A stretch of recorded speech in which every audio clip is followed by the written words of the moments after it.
And good morning and happy Tuesday, everybody. Welcome back to the Dennis Herrera Show. I was trying to do a new introduction, but ran out of time. It takes me way too long to create things for me to show you. But I am happy that I actually got 3 hours of sleep last night, which is better than a half hour.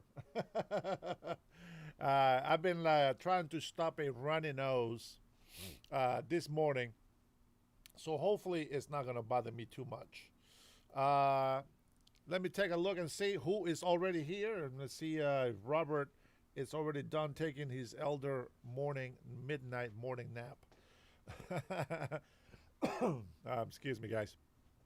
But I'm telling you, when you get no sleep, your body just kind of wants to shut down. It is what it is. That's just how it goes in the Dennis Herrera Show life. My life is a freaking show. Welcome, everybody. Welcome, Magic Man, the first one in the chat to be able to say hello to us. Sound tag says Dennis for president of California. No. I don't want to live in California. If there is a state that I wouldn't want to live in, it's in California. It's just way too much drama. Uh, well, after living in Washington State, I'm gonna tell you, it's probably not too much different. And I'm like, honestly, I'm like this close to giving up on Washington State. To be honest, just the way it is. Um, I'm not a quitter, but I'm going to give everything that I got, and then we'll make a decision on what's going to happen for our future. In and out, Dennis for governor. These guys already know. These guys already know the aspirations.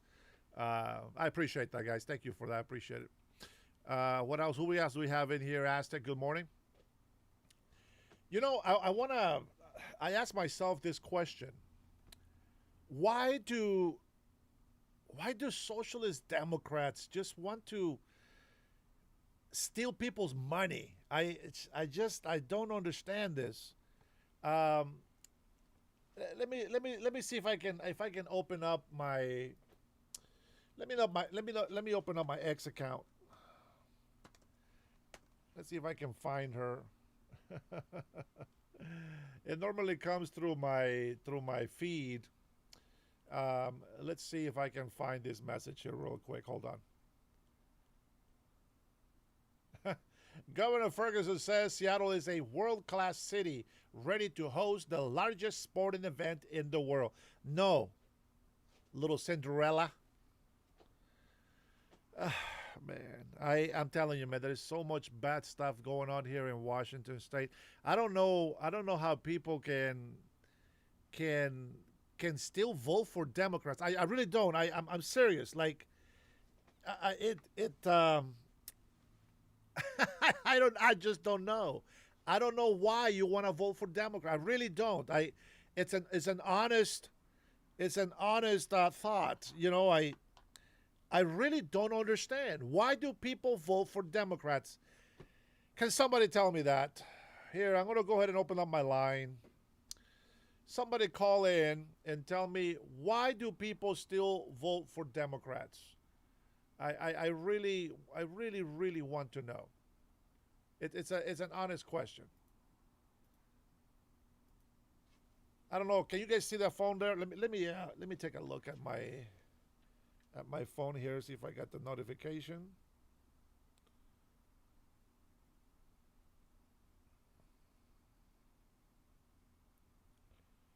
No notification. Robert, of course, is calling in this morning. What's going on, big bro? Not much, but you added a asked a baited question. The reason why people vote Democrat is because they're stupid and mommy didn't teach them any better. Well, yeah, that's the obvious answer, but I'm looking for a more complex answer. There is not a complex answer, Dennis. They're idiots. They're There further has to be illegals. something. They're further fraud, and that's all they're there for. What else can you You tell me about know, it? What you got to give me something that they're more than just idiots because we know they're idiots. There's got to be something more than that. There has to be. that what they vote people for looks like they did because Mondami looked cute.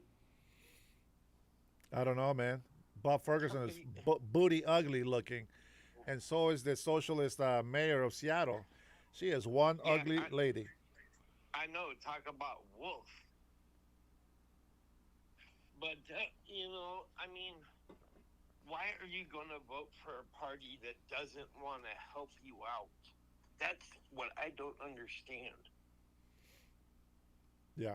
What has the Democratic Party did for anybody of any substantial value to help America out in the last 20 years? Not a freaking thing. Aztec says that he's voted for Democrats because Republicans haven't produced, overpromise and underdeliver.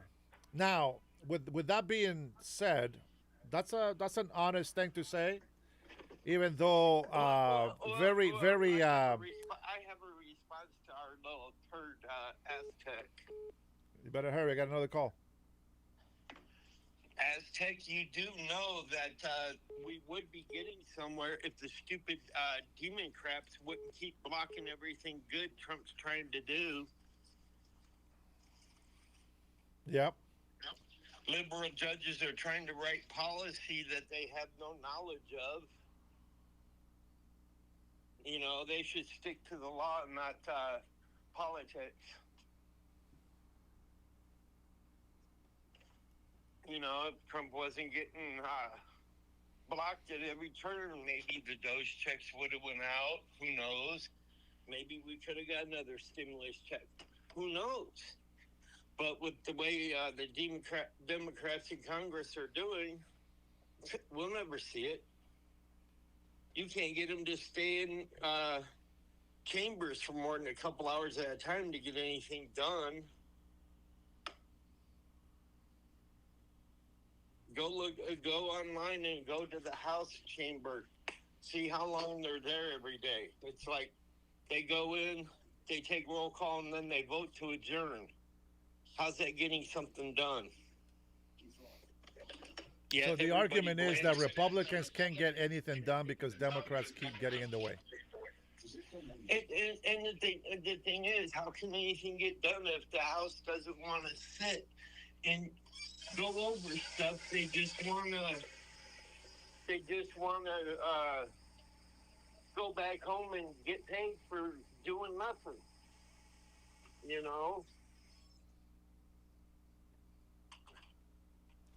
I mean, come on, people, use your brains. All right, let me see if I can get another caller in. Thank you, All brother. right, I'll Appreciate you. talk to you. All right, See you in the chat. be good. Bye.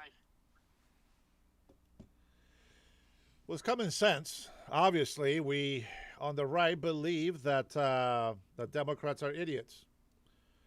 But I mean, they're still Americans. They still have a vote, and as such, we want to make sure that people have their voices heard. To say that Trump hasn't done anything, though, I don't think that's legit. I mean, it's a legit question to have that if you didn't see my show before. But you've been on my show before and you know what I talk about. So I want to hear something from somebody else's different perspective. Hey, thanks for calling. Who's calling? Good morning, Mr. Herrera. This is Dennis Simpson. Hey, Dennis. What a great name you have. You too. I appreciate it. The reason why is because of people like Gavin Newsom, and then there's Hollywood. As long as those sole entities exist and those people have the power and the money to do so, look at what they did to Disney. Yeah. There you go. They're leaning on stolen valor. Look at, take for example, Pirates of the Caribbean. Where did they get the idea? Well, when Waterworld was, raking people in just to promote an attraction that they built for Waterworld inside of their amusement park, they're thinking like, okay, let's bring Johnny Depp in. Let's make a new movie out of this. And so what they did was stolen valor. They took one idea and made it into another. They're like, well, Peter Pan isn't going to suffice. Yeah. They're taking the comments and the critics and they're using it in a constructive way. But now you've seen from Pirates of the Caribbean and trying to work their way back into movie production, and it's not working well. You got like Snow White and all that stuff, and there are a lot of YouTube streamers that will they will try to talk about this, like Asmund Gold, for instance. And I'm not trying to get you copyright or anything like that, but you know what, Dennis, this is the thing that one of the reasons why I don't want to live in California, obviously, besides the crazy high price cost of living and all these other stuff, it's, there's a spiritual battle, and as a Christian, I can see that, but I'm trying to find an approach that will really take religion out of it, and everything that you're saying, I can speak to it religiously or spiritually, because all these stories and all the movies and all these children's stories that Disney has come up with, they are horrific stories. Absolutely. Like, they are very, very dark, bloody, witchcrafty. I mean, Hollywood has done a tremendous job to make a gay Jesus. They make fun of Christian religion like there is no tomorrow. Then they dare not to say anything against Muslims, because Muslims are demonic. That is a religion of Satan, and that's just what I believe. But you have all of these things. They're indoctrinating our children. I mean, we have been indoctrinated in some way, because I like movies like Cinderella. I like all the Disney cartoons, even those who actually feel kind of dark. We just don't react to it. But that's the reality that we have today, is that this is the society that we have. We've created this society today. Absolutely. And what's very interesting is that if you look at the productions that they're pushing out right now, is like, you look at the early 2000s, right? But today it's more like horror. There's crime. It's like, are they really trying to condone the violence and the tyranny in the streets by? Well, crime is cool. Remember, crime is cool. Yeah, and that's the reason for Grand Theft Auto, the video game culture that kids are into. Yep, absolutely. They're pulling them back in. And you saw the way that they were selling the T-shirts out during COVID at Disney, and then automatically they close. They close their doors. Well, they were rainbowing everybody that went to Disney in California. Yeah, and it was not only that, but it was the books that they were pushing out. Yep. And it was the education system. You had the board, and Trump, he got rid of all of it. Thank God he did. Yeah. Now, what do you think about this? Aztec on the chat says that he voted Democrats because, well, Republicans have failed to deliver, and I mean, let me see if I read that comment right. Let me go to his history here real quick. Let me see the comment that he wrote. Let me read it. Let me read it according to what he said. Hold on. Again, Hollywood is nothing but Democratic. Well, yeah, we know that. Hold on. Let's see. And then you have warmongers, and if for Hollywood, they have to have somebody on their side. If it doesn't meet their expectation, they're gonna target somebody using military. Well, I mean, it's just what they're doing. They really are pushing that. I know that the Civil War 11 is coming. And the funny thing is that Trump, he mandated that all this stuff that happened during COVID, it won't affect our military. He cleaned it up. But here's the other funny thing, is that you have private sectors. You have entities that act as mercenary groups. And they're the ones pushing the Democratic agenda. Well, Aztec says, I vote Democrat because the Republicans haven't produced, overpromise and underdeliver. So if you're voting for Democrats, how are you expecting Republicans to deliver? That would be my question. So what do you think about that? What do you think about this, Republicans haven't delivered Robert mentioned it earlier, right on the call that he just did right before you. He mentioned that, well, the reason why the Republicans are not really delivering on everything they say is because Democrats keep blocking it. I agree wholeheartedly, 100%. They keep blocking it, but we keep pushing back. It's not that we're perfect, but as far as comments and criticism keep arising and they keep occurring. I mean, the fight continues if they bring the fight to us. Yeah. So there's always going to be something. Yeah, there's always there's the yin yang sort of pull and push. Man, I'm just I try to find a way to break it down so that I can understand that maybe I'm missing something. We can't just be right all the time. There's got to be something that we're missing. Because it doesn't just make sense. It doesn't make sense. And because you have different generations of people, you have the Gen Zs, you have the millennials, and even further back. So it's like, and now they're calling for clout control with those who are 35, and I'm 35. So it's like throwing me into the category, whereas everybody is completely opposite of me in my own age range. So it's like, I have to fight with that. I have to compete against that. Yeah. Well, I mean, I always made the argument. Ever since I was a little kid, I always spoke what we say in Honduras. We say very diplomatic, meaning that you talk like an adult as a kid. And I've always been like that. So 37, 35, even when you're in your early 30s, common sense. It's something that, if you're ahead of the curve. Well, the common sense is that if somebody's pitching a fit or something like that, that's not acting childish, because a child wouldn't do that. Right. It's what they call improper parenting. They didn't have the parenting, so it was improper. Technically, it was missing. Yeah. Well, let me see. What's the other inquiry that I have? And then you have things that are societal, such as like rehabilitation being needed. 100%. So if caregivers like that are just assisting in home now, then why is it that they've taken away the where if somebody needed to be rehabilitated, they mix them in the batch, right? Like where they send all the crazies. You see what I'm saying? Yeah. Well, we Cutting Edge is one of my supporters here on the channel. He's one of my first supporters. We always talk about it, and we always say that we need to bring asylums back. Yeah, the psychiatric ward, psychiatric facilities. Yeah, big time. I'd rather spend millions of dollars on these facilities than millions of dollars giving free drugs and needles for homeless to shit and do. Spread all these diseases on the street.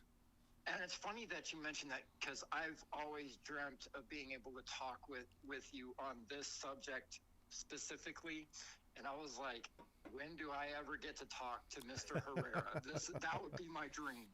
And ever since, I've always thought the biggest critique inside of our nation's most biggest problems that need to be corrected is that so they take everybody out of the corrections and the correctional facilities. They did. And they bunch them together with the homeless, along with anybody who has psychiatric problems. Yeah, we call it steering in the real estate industry. That is horrifying. Yeah. You put the same people. I don't know if these people are trying to devalue certain communities so they can buy. I don't know what these people are doing. I don't understand what the purpose is of destroying your country to make somebody like Trump look bad. and then you hear on news or local, local casters or something like that will talk about how come they're not staying inside of the homeless shelters. Well, the reason why is because of things like bed bugs or a problem with violent people. And to take on that, when they get out on the street, it's even worse. Yeah. They try to get to places that feed them food. and they don't like to go so far, but then they end up burning abandoned buildings. I mean, literally, they will get high, and the whole house will be completely up in smoke. And by the time that somebody arrives, they're gone. Yeah. Well, you know, it's gonna sound crazy, right? But my take on these asylums is, number one, shower is mandatory. Yeah. Hygiene is going to be very mandatory, and I'm going to see if I can persuade some rich people to donate so that we can create a few asylums at least to start off, especially in downtown Seattle, just here, right, just to make sure that we test the theory and see if this helps. Because if I tell you this, if I am giving you an incentive to clean up homeless, okay, let's go ahead and bring asylums in. Now, Yeah. asylums is not just going to be for like psychiatric crazy help. It's going to be for care for people that actually need help being cared, and I think that it's you have the greatest shower facilities, so to speak, right? There has to be some sort of somebody has to be surveilling this. I know it sounds perverted, but it has to be done. Women will surveil women, and men will surveil women. There still has to be a male female bathrooms, and we need to make sure that these people are brushing their teeth like children, that they're using good hygiene. We're going to make sure that they have some clean clothes. We're going to acquire some donors, maybe some clothing companies that can donate clothes to them so they can have clean clothing. We're going to have our own laundry system, everything sort of like a prison, except with more compassion, if I can say it that way. Here's something you want to be very, very careful about. So body lice is a concern, but now there is a new strain, and it's a super body lice. And this one's hard to get rid of. You literally have to burn everything that you have. Yeah. No, I'm not. Here's like it's like what do you call those things when they have the hazmats on? They have like a purification area. Is that what it's called? Yeah. It's like a sanitizing room. I don't know what the hell it's called, but you got to It's a go through quarantine- there. Yeah, it's a quarantine zone. Quarantine zone, something like that. Yeah. So you don't bring anything, nothing. Like you're gonna get your own toothbrush, your own soap, your own shampoo, your own everything, and you're gonna have your own place to have this. Maybe a roommate, who knows? Depends on how big this facility can be. But I mean, it's not just 100 people; it's thousands. So the task is not easy, and it takes a lot of money. But I will tell you what, I like I said, I would rather spend money. Check this out, and it's all about. See, socialists can't think this way. It's really hard for them. Okay, but I'd rather spend millions of dollars, No, right? no. Hold on. You don't want to do that. Hold on. There's a much cheaper method. Hold on. There's no. I want to make sure that this takes care of. It gets taken care of. We don't want to just like throw people out on the street and just Right. have them go Right. die in the forest. I'd really rather spend millions of dollars. Again, like I said, I don't want to spend millions of dollars on giving free drugs to homeless. I want to spend millions of dollars that are actually providing housing and rehabilitation for these people. I really believe that by doing this is what you're doing. You're taking away all these homeless people from there. And I know people are not going to hear, hey, free drugs are in Seattle. No. If you are homeless, we will pick you up. We will put you in the back of the car and take you to the asylum. But in here, there is no drugs. You will have nothing. You will be stripped down to the way that God sent you to this world, and you are going to live a new life, and you're going to be rehabilitated. If you come to Washington State and you are homeless, that's exactly what's going to happen. No free drugs, no money for you go do whatever you want, but there will be some meals. There will be a shelter to be provided for you. If you really truly are homeless because you are in a very hard place and you want to be part of society again, I believe in rehabilitation. I just don't believe in giving free drugs and allowing people to, spread, STDs all over the place. Oh, I agree. Here's the thing on that is that if they do it again, you have to lock them in there. They have to go in there longer. Well, yeah, this is not going to be a month thing. This is most likely going to be a permanent thing. But if there's people that can be rehabilitated, by all means, it's not a jail. You know what I mean? It's just like It They have to has be to have a, clean. it has to have a bill to be passed. Yeah, Through absolutely. that is a It's court all system talk, my process. friend. It's all talk until we actually get the bills to get through. No, Absolutely. bills are made there by who? By Congress. us. No, well, Congress. No, Because it, the people don't have a by voice in Seattle no okay, more. but by Congress for who? By who? Well, it's Who supposed to be. who who goes to Congress to get it passed? What's it there for? It's for us. That is literally how bills are made. Well, it's supposed to. That's not the way it works. It it's centered. So here, It's a let me just tell you process. the first thing that will have to happen for me, okay? Yeah. For one, so some people told me, okay, run for Congress. Okay, well, in Congress I can go and argue with people, right?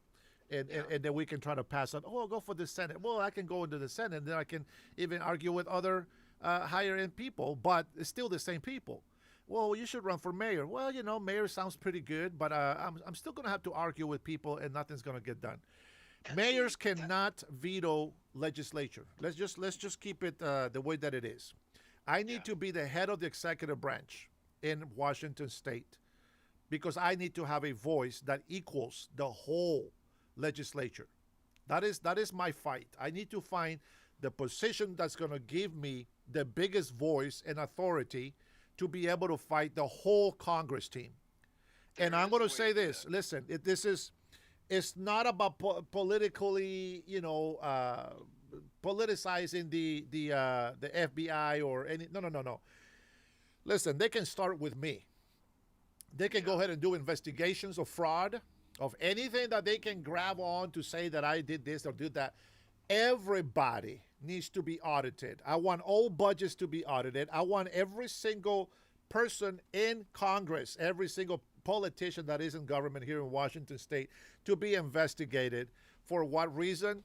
Well, there's plenty of reasons to be able to investigate departments. And if somebody wants to deny that access, well, they automatically will look guilty in my book. But I really will expect that people will want to push back on it. And I'm going to say this. If it doesn't work, because most likely it's a 60-40 that it won't, Yeah. I will say this. Remember, I gave you the option. I offered the people what they wanted to have. You have rejected it. I am here. You can check me. You can back check background. You can do whatever you want. I'm clean. I'm innocent. Yeah. So if I'm willing to do it, why wouldn't anybody else do it? Unless they have something to Absolutely. hide. And I can guarantee you all these dirtbags are either going to quit or they're going to get fired by the people. Well, there is another process that might help, speed up your process. There is that if you're helping a lot of these companies that you say that you're going to initiate into a project. Yeah. Let's just call it a project, and say like you were going to feed out the homeless. You were going to, provide them food. That's one of the products you're buying. You're using money on. So to say that you make recommendations like, for instance, let's cut out the MSG because that is a problem in this country. It is unhealthy. It is unsanitary. There is a lot of things that can be bought at less expense. You go to a freezer inside of a Walmart. The things there are high priced. Do you know why? Is because these are instant meals. These are things that people don't need to be buying on a low budget. You see what I'm saying? Yeah. They need to be buying fresh produce. They need to buy things like, that you can cut up and you can literally throw in the pot. You see what I'm saying? Yeah. Real meat, but you want to watch how the meat is processed, because a lot of those meats that you see that are really, really thick, that look really, really juicy, well, they look really juicy and really thick for a reason. Is they pump that with water. There is literally no meat in there. It's just water. Yeah. Go to places like Costco and you'll see there's a difference between Walmart, Kroger, and Costco. And Walmart got busted for it not long ago. And then you have other products that you're going to be giving out to these homeless people. You've got things like you were just mentioning, the hygiene products. There are chemicals in some of those hygiene products they shouldn't have. For instance, cough syrup. guzzle that so that they can get drunk. And the same thing with mouthwash. Well, they're not going to have a bottle personally. They're going to have the one in the shower. Yeah. So they want to guzzle that in the shower. Well, you know what? We got some body bags ready to go. But then they treat that the same way. They try to get constructive. They try to get creative. That's what I said. They need supervision. And what they do is that they will create something out of nothing and then learn how to smoke it. And you saw Yeah. and you saw the fentanyl. Yeah. Now they have a thing called purple fentanyl. You know what that is? No. They're mixing stuff inside of it. Oh, okay. Well, yeah. I mean, Yeah. they mix fentanyl with everything. With this they mix fentanyl with weed. But this is worse. You want to research that, especially the purple fentanyl. Yeah. So if you can do that after we get done here, that would be gladly appreciated, because the death toll is rising and there is no way to stop this one. Yeah. I appreciate it, Dennis. Thank you so much, brother. Well, here's another one. Go ahead. You're going to be providing clothing, right? That's right. Well, a lot of these places that people go to get employment, what do they literally give every employee when they first start a job? They're giving out clothing. And then what happens to a lot of these people? They end up getting fired. Where are they going to donate these shirts that they're holding on to? And the clothing, I mean, it's a lot of clothing. So that can go to help somebody. Yeah. They can get reprocessed. And then, so when you do that, when you help with all of these services, that's where your money's going to go. It's going to go to the court system. It's not going to go towards a lot of this stuff where, you're having to put high price on, like that stuff that's in the freezer. Yeah. You want to put it towards the court system. That's how it's going to help. But I appreciate you, Mr. Herrera, and I thank you for this opportunity of getting to be on your show. Good job, Dennis. Appreciate you. You're welcome. Thank you, brother. Have a good day. God bless. God bless you. Hey, good morning, Don Mitch. I've been wanting to say good morning, brother. Don't think I'm ignoring you. I see you. Appreciate you stopping by today. So here's the thing, that Aztec. I don't know. You've been in my show for a very long time, and you know that I've been covering everything from left to right, and I've been always trying to find people to make rational arguments with me, wanting to have a conversation. Unfortunately, every time that I allow somebody to call in and have these questions, they always give me the same answer. And it's like, to me, it's like, what is the point of even talking, to socialist Democrats about, what President Trump is doing and what the Democrats are doing. I want you to tell me this, because nobody answers the question. So they always say that Republicans are failing. The Republicans have overpromised, underdeliver, blah, blah, blah. Okay, I hear that argument. I do. I hear that argument. But what I don't hear is, okay, you're pointing out your negative opinion, whether it's right or not. Doesn't matter. You're pointing out your negative opinion on the Republican Party, on Trump and the administration. I got you. Now tell me, what are the Democrats doing so good that you vote for Democrats? So tell me what promises they have made to you that you agree with, that you keep voting for Democrats. You say you keep voting for Democrats because Republicans overpromise and underdeliver. So Democrats must be doing something very, very good that you like. No. It has nothing to do with Republicans right now. I really want to know. The question was not, why do you vote for Democrats if you like Republicans? No, we obviously know that if you voted Democrats, you don't like Republicans. Don't make excuses that if they did this, it would be better. Okay. So Aztec, okay, gas prices. I couldn't afford prices under Obama. That was Democrats.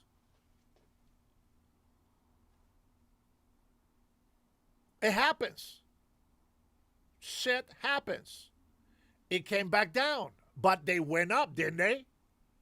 It happens. You guys act like everything that Trump is doing, oh my God, it hasn't happened before. He's such a pathetic loser. Shut up. Stop it. Stop it. Trillions. Obama added 11 trillion. So what? Every president adds money deficit to the country. The difference is, what are they doing to counter that deficit? There's a lot of socialist programs that are over $1 trillion. Do you want us to stop that?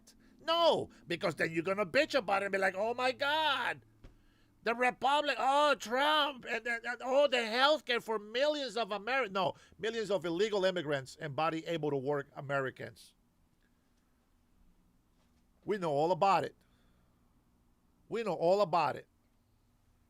Food prices were hell expensive under Biden. Where have you been? 9.4% inflation rate under Biden. And that's your fault because you voted Democrat. All the arguments that the left gives me are just bullshit.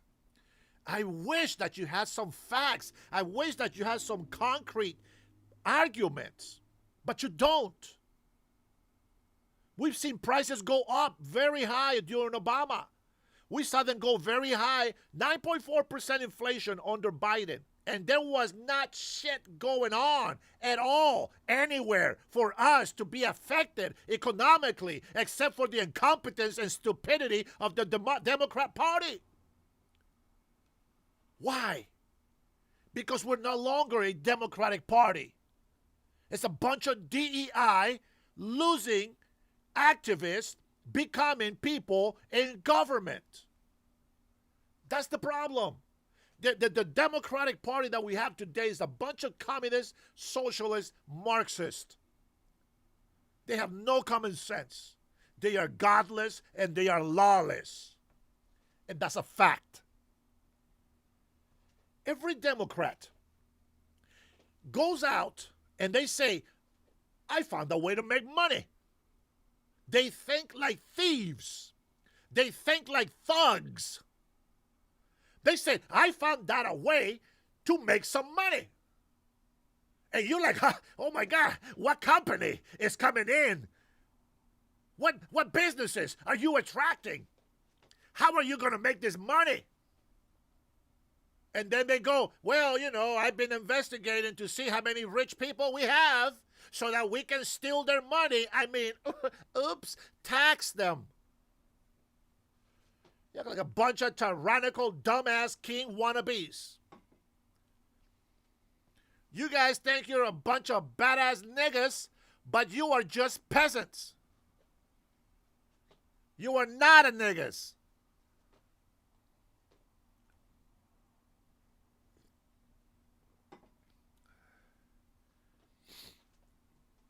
You act like you're niggas, but you're just a peasant.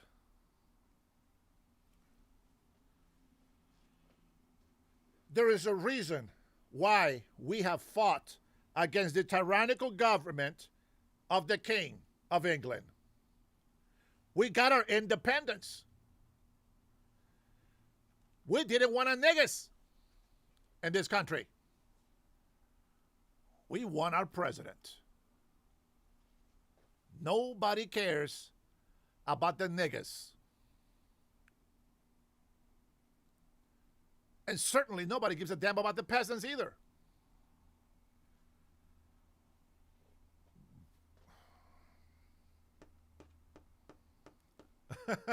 Sandwich man. Okay, wise man. Getting angry over politics shows you're pure ignorant. Shut the hell up. Somebody told you that because you were losing your argument. And that is only true if it's true, dumbass.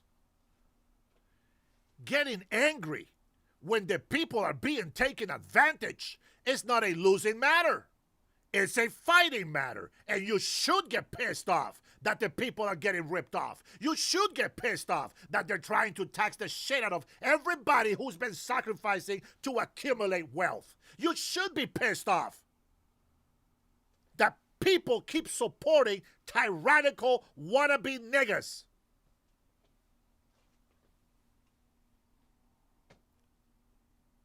You see how retarded you are? Please. I was not born yesterday. And by the way, before you ignorant fools out there thinks that I'm being racist, why don't you go look that word up? Find it very interesting. I think it's fun to say.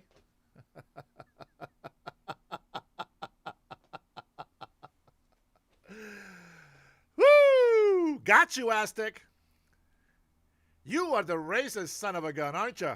That's right. Go look that word up and shut the hell up. I knew I was going to get one of these socialist Democrats to say something. I knew somebody was going to bite on that bait right there. Go find out what niggas means, man. Niggas means king.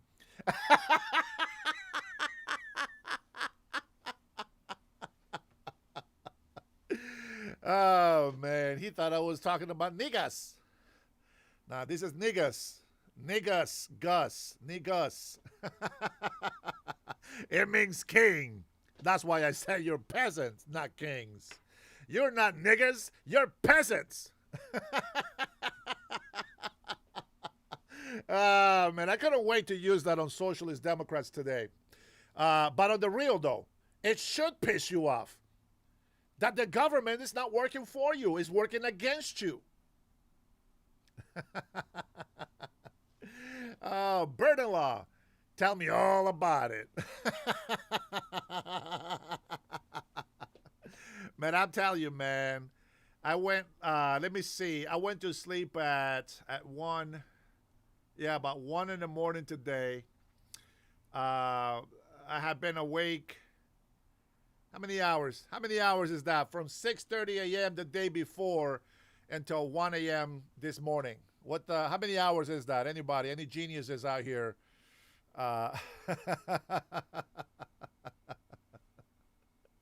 Oh, man. I'm telling you, man, it was like 40-something hours, I guess. It's like 40-something hours without sleep, and it was killing me. But last night I was able to get at least about 2 to 3 hours of sleep, and for those of you who don't know, I have a problem sleeping, okay? That's why. That's why I vote Democrat always. Aztec, you are one retarded son of a bitch. I can't with you, bro. I can't argue with a retard. There's just no way to make sense to you people. You wonder, you vote Democrats because Republicans can deliver. Give me a reason. Let me see. Maybe you put in the reasons. Let's see. When you get triggered like this, Dennis, it's because you can't support your talking points. That's all, Mac. Okay. All right. Fantastic. So you think that I should be this calm, sophisticated guy and just let you say whatever the hell you want, act like a fool, say lies, raise false testimony, and I'm supposed to be here with a smile and say, no, that is not true, sir. I kindly disagree. Fuck you. Freedom of speech is a beautiful thing, isn't it? I will never, ever try to be politically correct so that I can be manipulated by the ignorant fools who are destroying this country. So suck it. One more shit out of you and you will be banned from my channel. Let me just say that. I ask you to give me a reason why you vote Democrats. You haven't given me shit because you don't have nothing good that the Democrats are doing. You just automatically retarded. That's why you vote for Democrats. With that being said, to all my beautiful patrons that come into my channel, Sandra, good morning, Big Sis, Jason Martin, good morning, my general. Get rid of Aztec if he gets on your nerves. He's already on my last nerve. Robert still says, call in, or does your Obama phone not call long distance? DOA knife. This guy, listen, the reason why I cuss these people out is because they've been trolling me for many, many months. So I know them very well. They pretend to care or know me or be my friend, but I am nobody's bitch. Nobody's. I don't like being controlled. I don't like being played. And the fact that you still continue to spit out your regular rhetoric tells me that you haven't changed shit. Aztec, you have no reasons. Please, do tell. Give me 3 reasons. Let me go take a look at all the shit that you've been putting on my chat. Let's take a look. Let's see.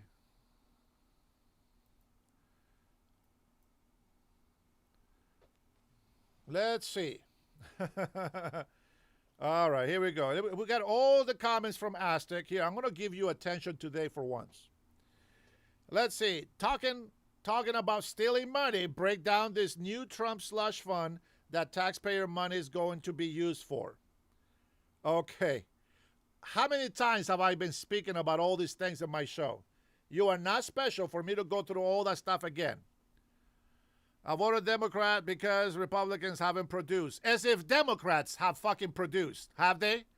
Well, I don't know what country I've been living in, but doggone it, I must have missed every single one of them. Fantastic. Let's see, what else you got? One-way street as far as I know. Yeah, that's because you hate Trump. I told you, stop hating Trump so that we can have a conversation. Warmongering, is that right? What did Donald Obama say the other day? We are now real warfare. You, socialist Democrats, keep warring against us, the American people. I wish that you would war against Iran, war against Venezuela, war against our enemies, but you guys war against us. You see what I don't give a shit about your comments? That's the problem. You keep fighting us. We're trying to do something to help. You know why gas prices are up? It went down to $1.85 in some states. What was the price in Democratic states? $3 a bulb.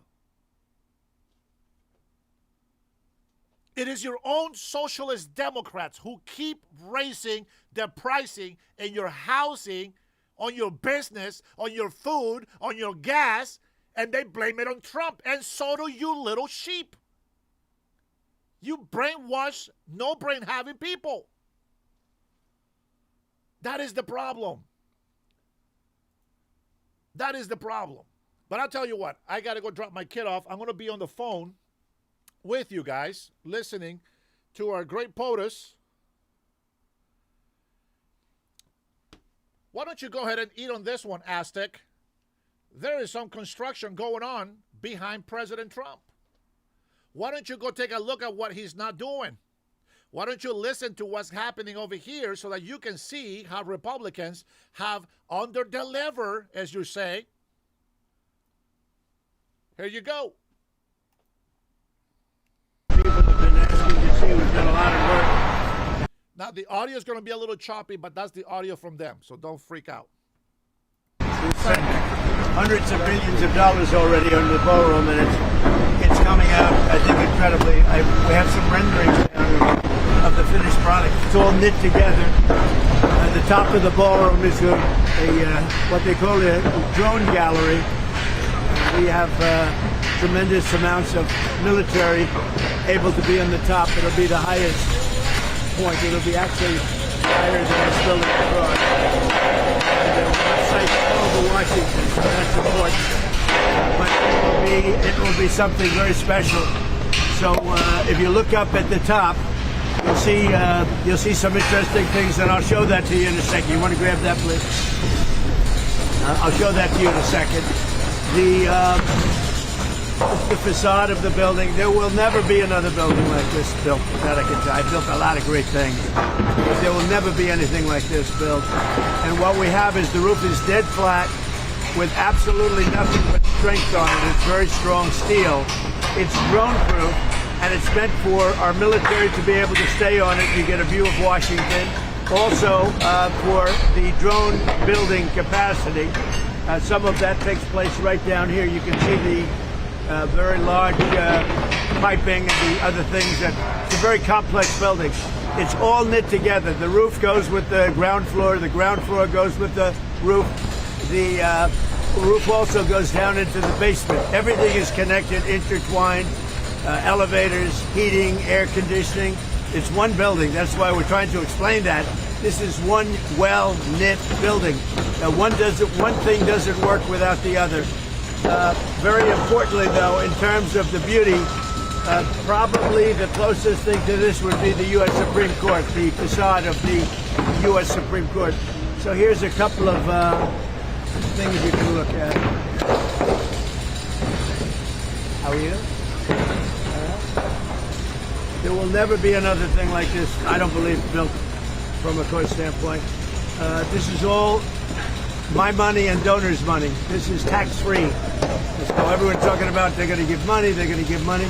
But the money they're going to give is really for the security of that and the whole White House premise. And I guess you probably need that nowadays. We've done the fencing on the outside of the White House. It's all titanium. You see the black fencing. That's been just done recently, and it was approved originally by me, and it's been completed, and it's very powerful. Very powerful. A tractor, a bulldozer cannot knock it over. It goes down deep, and it's titanium, which is the strongest of all of the metals, much stronger than steel, as an example. The ballroom is all. It's going to be a tremendous thing. As an example, what happened a couple of weeks ago at the White House Correspondents' Center could not happen here. One thing that we have is we don't have people living above it. We don't want that. That's no good. They have 1,000 units above it with the elevator coming right down next to where the convention or whatever it may be is. So this is a room that's been wanted for 150 years by presidents. We have no room to have an event. The only way you can have an event is if you build a tent on the lawn, and the tent would not do the job. And by the way, if it rains here, because this is built on a wetland, the lawn is impossible to deal with. The water goes over everybody's shoes. It literally goes over the shoes. So, and they've had a lot of catastrophes with the tent. So we have this, and if you take a look at this section, this is the different facade. So this is a Greek. More or less, it comes out of Greece. This is the ultimate facade for Greece. This faces the Treasury building. This is a different facade. That's Rome, and that faces the Washington Monument, the Lincoln Memorial, etc. So you have two facades. Primarily, you have two entrances. You have here, but the primary entrance is through the White House, directly through the White House, and it's really something. I think you can see the complexity. All of these columns go directly up to the roof. And the roof is a barrier. It's a shield because it's made out of the sidewalls are steel, impenetrable steel, and also impenetrable glass. The glass is approximately 4 inches thick, and yet it's amazing. You can see through it as though it didn't exist. It's amazing. And it can stop just about anything. Just about anything. On the other side of the glass, we have steel and concrete, so that the glass is very powerful. What's holding the glass is equally as powerful. And that's here. You can see they're just about ready to go up to the top. All of these columns, they go directly right to the roof of the building. And again, we call it a drone port. It's set up for unlimited numbers of drones. Purposely, we don't have any air conditioning equipment up there because we don't want anything coming down through the pipes. If anybody gets, normally you'd have a lot of air conditioning equipment on the roof. We built it all inside the building, inside the case of the building, because we don't want to have anything having to do with air or air quality or any problems playing with the air. So you'll notice it's a dead flat roof with no equipment on it. All of the equipment is inside of the building, and that's for safety reasons. Normally you'd do it a lot less expensive. You'd do it a different way. So all of this was paid for by myself, and because I keep hearing like, we are making a gift of this point. This is a gift. This is not going to be paid for by the taxpayer. We have a judge that thinks it's a terrible thing that we're making a gift. He said it's terrible that we're making a gift. It should be paid for by the taxpayer. That's one I've never heard before, but I'm sure maybe, I don't know, maybe he doesn't understand. This is a gift to the United States of America. And more than a gift, it's going to be one of the most beautiful buildings that's ever been built in the country or in Washington, D.C. So here's the other facade you see over here. And again, this is taken, these great classical buildings get taken out of different parts of the world from very glamorous times. This is Rome. They like the flat roof. Greece likes they call it the triangles, and you see that. This is a porch that looks out over the city. Also, it's developed in such a way that we can have military there, but the entire roof is developed for military. It's very high. They're higher than just about anything else. They have a 360-degree vision of Washington, D.C. They have a massive drone capacity. Not only is it drone-proof, if a drone hits it, it bounces off. It won't have any impact. But it's also meant as a drone port, so it protects all of Washington, the roof of the building. Okay? Now, does anybody have any questions? If you want, you can take. I think you can bring your cameras down. You might want to take a look at the complexity. These are all different rooms down here. They're building a hospital. They're building. It's a military hospital. They're building all sorts of research facilities. Also meeting rooms and rooms that go hand in hand for the military, using the ballroom. And the ballroom is really a shield and protecting all of the things that are built here. This goes, as you see, it's already up to the ground. This goes down very deep. You get a better view right over here. This is down, because we've already done these floors. But these are already down 2 floors. That is down about 6 stories deep. That's big stuff. You build a ballroom, you build it flat. You just build a ballroom. It would have been built. It's all knit together. Between the drone proofing, the missile proofing, we have, and the drone capacity upstairs. We can have all sorts of military up with it. I hate to use the word snipers, but we have great sniper capacity. It's built for our snipers, not the enemy snipers, our snipers. And because of the height, we get a very clear view of everything all over Washington. Yeah. The President, you mentioned that this is being paid for out of pocket, but why is Congress in pocket? Explain sort of the difference. Well, they're not. Congress is approving. Yeah, Congress is approving money for security. It may go. Some of it may go here for additional security. I don't know. But Congress is approving money. But this building, I mean, I put up the money, built this building, along with a lot of great patriots. Have put up a lot of money to build the building, and we have a building that is going to be, I think it's going to be potentially the most beautiful building in all of Washington, and with that is great military capacity. We're building it in conjunction with the United States military and the Secret Service. Approve that money, can this project still be completed? Well, they have a budget in Secret Service and the military to do some of the work that you see right here. So the answer is, I think they want to enhance what you see. It's very powerful. You see what's happening. It's very powerful concrete. It's 9,000-pound concrete. That, if you know anything about contract. But they probably want to enhance the area. They're going to spend money. This is a very sacred piece of land. This is the White House, and they want to do things. But everything that you see and the money that's being put up to build the ballroom, and again, the ballroom, it's necessary for the ballroom to be built with what you see over here. It's all knit in. The air conditioning, the heating, the drone capacity, the shield. You know, the ballroom becomes a shield for everything that you see right here. Without that, they couldn't have this. They couldn't build the lower floors. Without that shield over the top of it, it's a shield that will totally protect what's downstairs. They have a lot of things going on downstairs, and some of it you see. This goes down 6 stories because it's already been built. This will be, very shortly, this will be in the form of, the roof goes along this lines. Basically, it goes outside. You see where the wood is. You're going outside of that line, and then it goes straight up.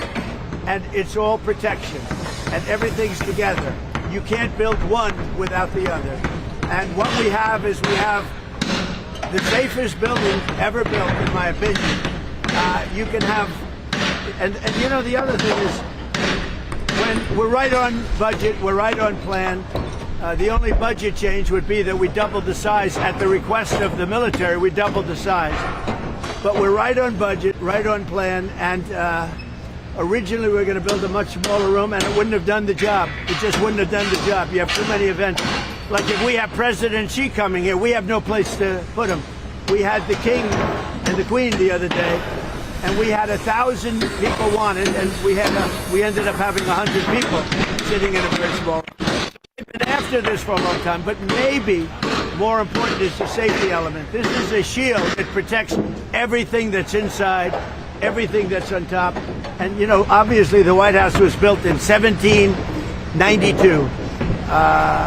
You know, it's awfully hard to do that kind of a capacity that we did here. So this will give future presidents, but you have to understand, when this is finished, my term ends shortly after that.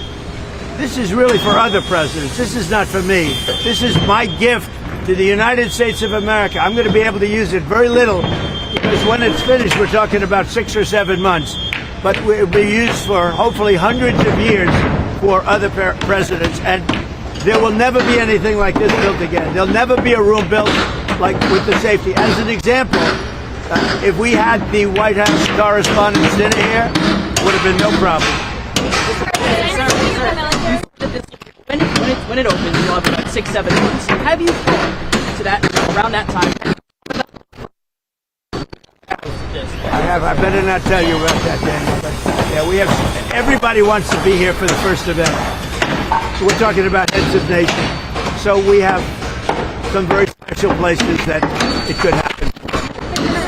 You know, if we had literally Queen, where we had this finished, we would have had an event that would have been 10 times the size. I mean, we're in a little room in the White House.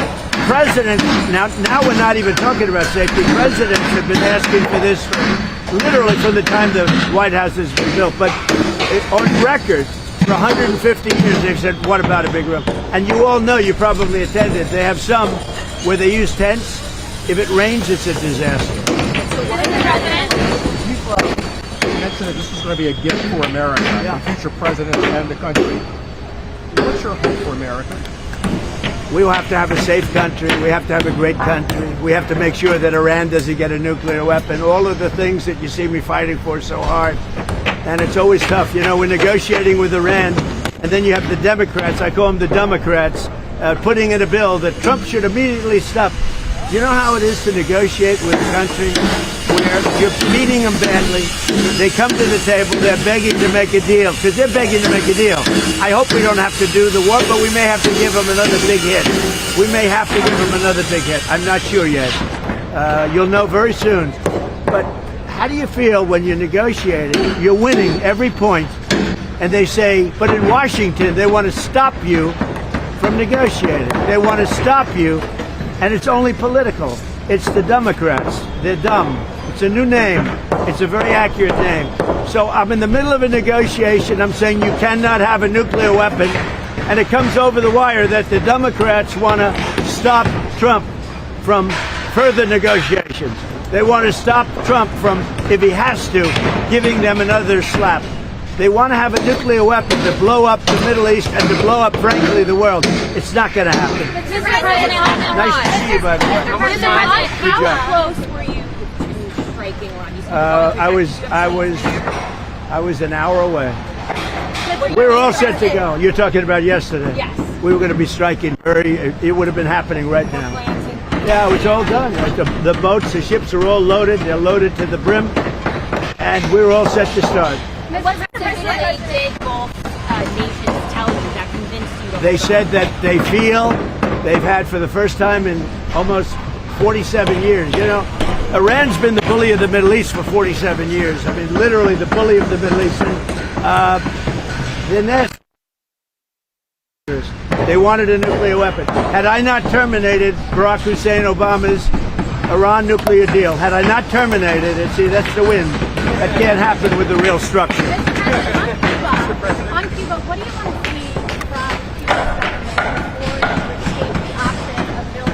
talking about Cuba?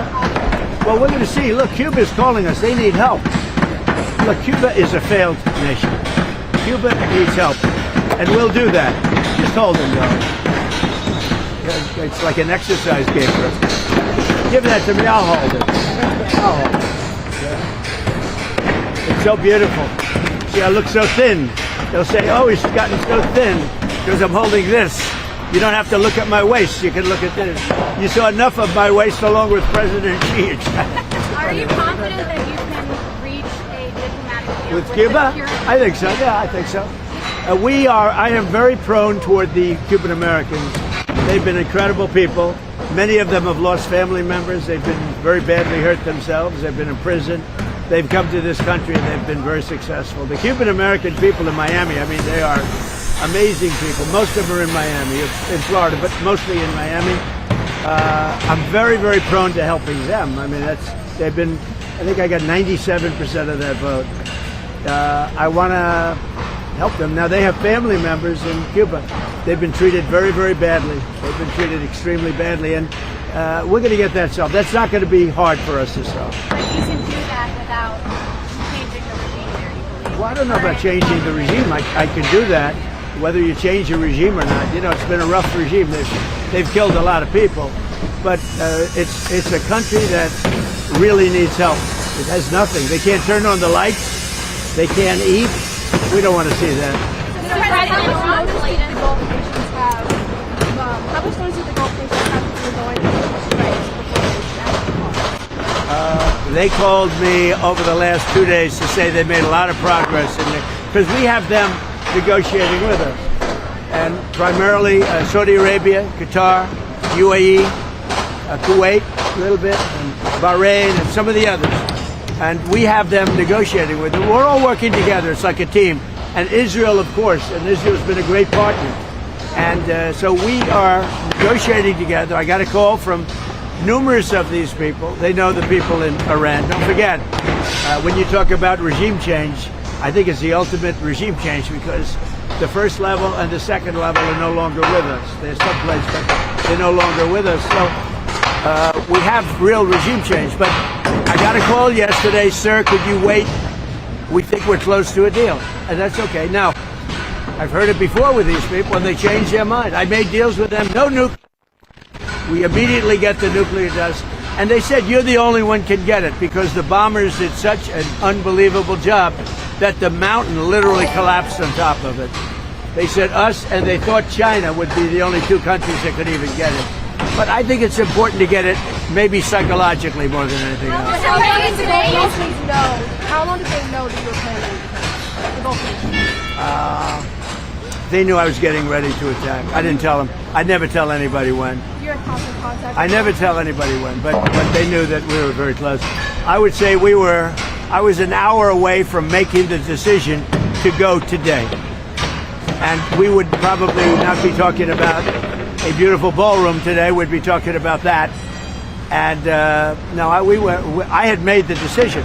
So they called up. They had heard I made the decision. They said, sir, could you give us a couple of more days because we think they're being reasonable. How long does it take for Iran to come? Well, I mean, I'm saying 2 or 3 days, maybe Friday, Saturday, Sunday, something, maybe early next week, a limited period of time. Because we can't let them have a nuclear weapon. If they had a nuclear weapon, they would start with Israel. They would blow it up, and they would blow it up fast, but they'd blow it up. And I'll tell you what, they'd go after Saudi Arabia, they'd go after Kuwait, they'd go after UAE, they'd go after Qatar, I think they go after the entire Middle East, and it would be a whole different negotiation. It would be nuclear holocaust. And there's no question in my mind that they'd use it.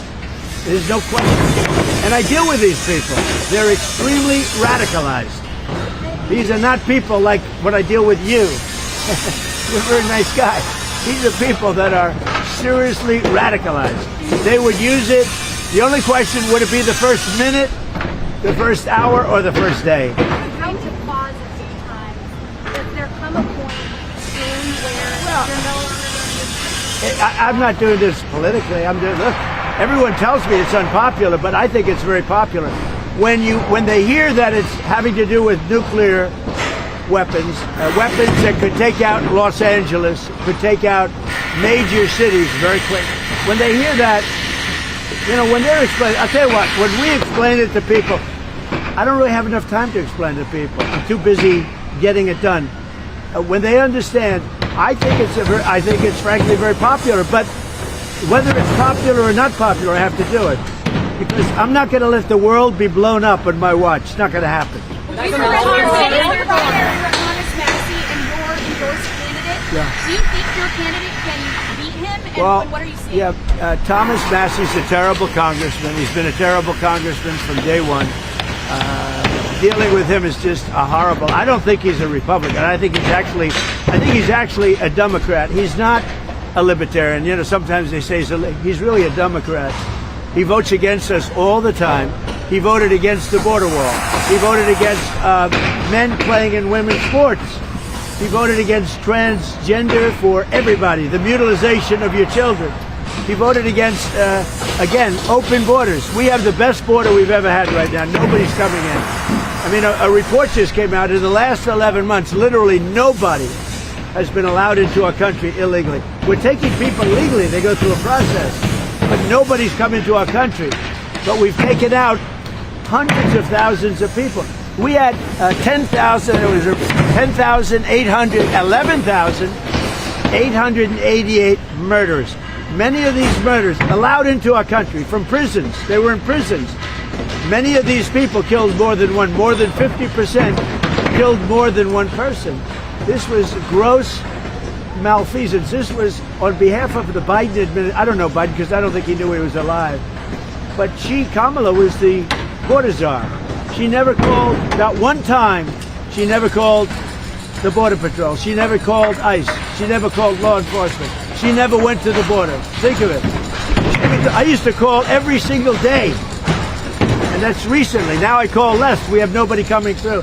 We had caravans coming through with tens of thousands of people pouring into our country. We had no idea who they were. We would have been, I'll tell you what, our country would have been destroyed. If they won this election, our country would have been, we have now the hottest country anywhere in the world. If they had won the election, our country would have been destroyed. Our country was a dead country 2 years ago, and now we have really the hottest country in the world. And this is the ballroom, and it's going to be something incredible. You see the quality of it, and they go right, those columns go right into the roof, and on top of the roof, we're going to have the greatest drone empire that you've ever seen, and it's going to protect Washington. Thank you all very much. We have a little breakfast for you. Really? Yeah. Where is the breakfast? I'd have it. Where is it? Oh, it's right over there.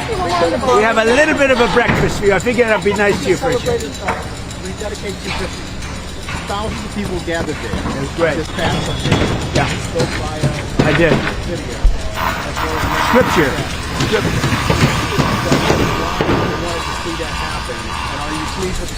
Well, I think that it was great. Thousands of people showed up, and it was a beautiful day. I did scripture. You think it's easy to read scripture? It's not easy to read scripture. That's a whole different ball game. That's not like reading a speech. We will build the wall. This is a whole different deal. But I did it proudly, and I guess it was broadcast. We had tremendous crowds. I think religion's very important for a country. I think having this country was built largely on religion. If you look, it was built so. And when you have strong religion, you have less crime. It's just a fact. Whatever it may be, it's like, gee, I want to go to heaven, so I'm not going to do this or that. Who knows? But we have a country that was based on religion, and I'm very proud of that. And if you look and you see all of the polling, polling is so fake. But on this, it's not fake. Religion is really going up in the last year. And during the time, during the time I first got elected in 2016, it's a much different thing. I'm very proud of that. Religion is a good thing. Christianity, it's a great thing for our country. So many of the things that we've done, the successes that we've had have been based on Christianity and religion. So I'm very proud of that. Religion is taking off like our country is taking off. Our country's hotter now than it's ever been, and I'll tell you, religion is making a tremendous comeback. You look at churches today, they're full. You go back 2-3 years, nobody was going. So we're very happy with it. About the hate crimes that we see happening. Yeah. No, I'm always concerned. I see things happening.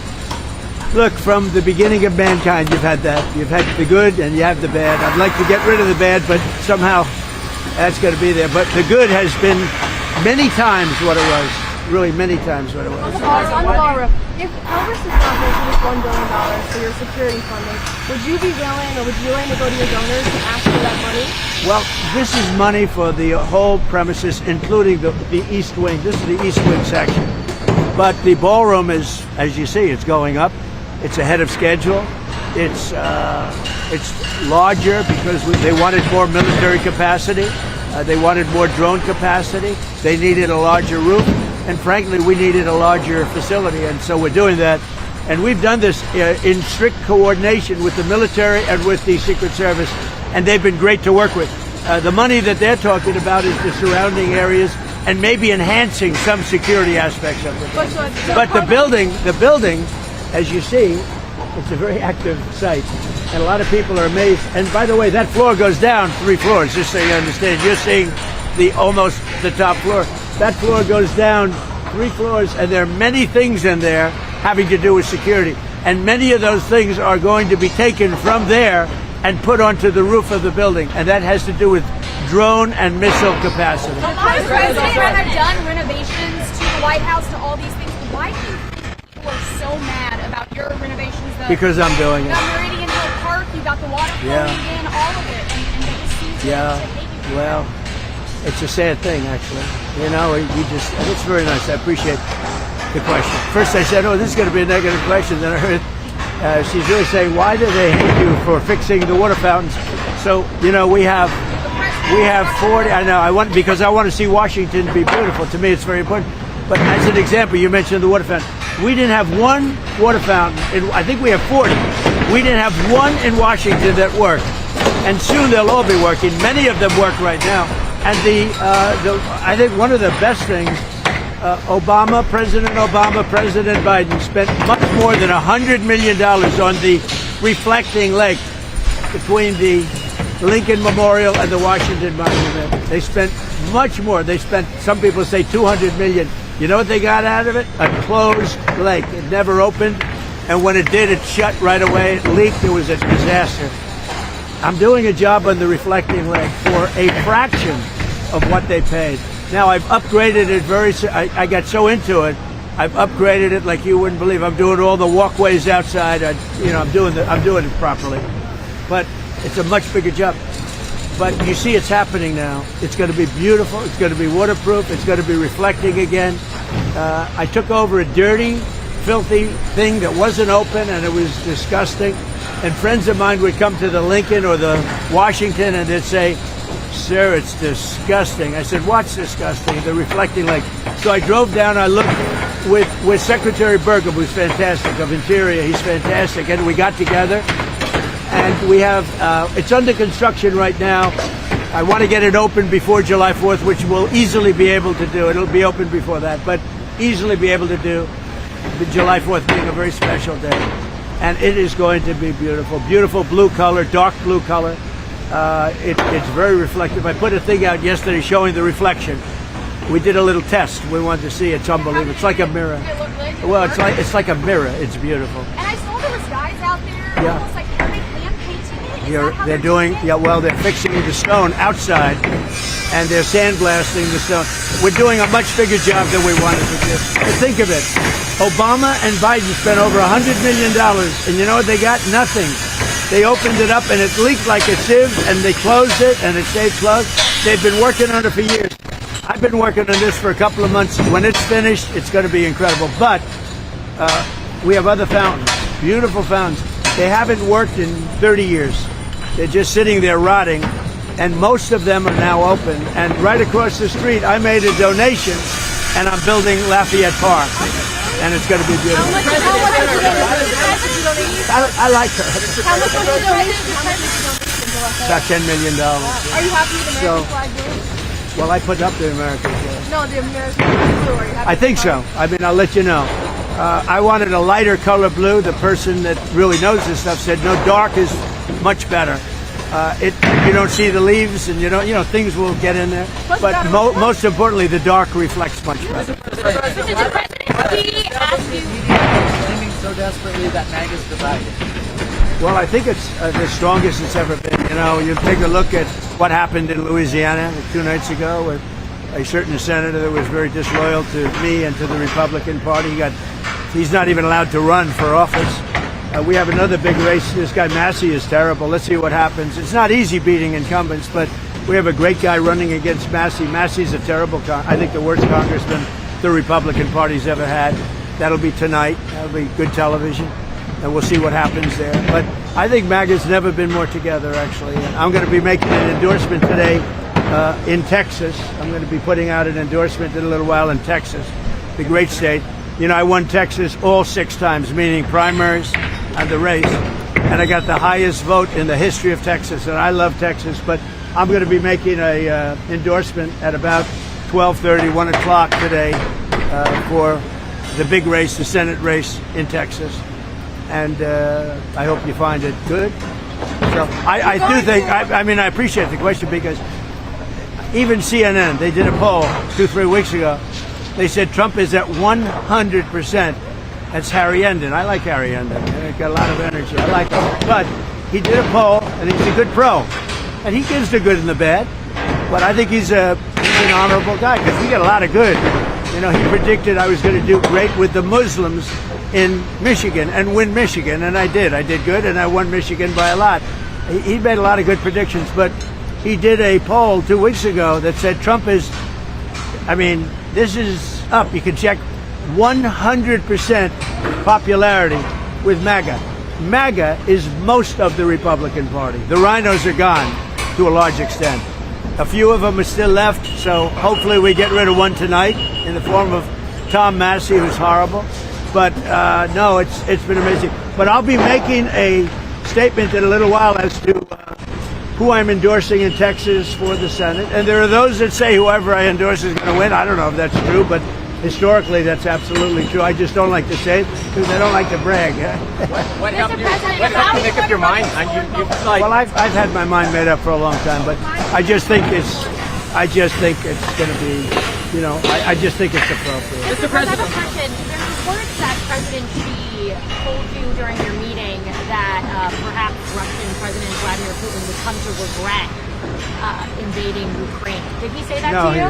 No, he never said that. Mr. President, you mentioned that the ballroom was your gift to the country. It's a gift. It's a gift from me and from incredible, successful companies and patriots.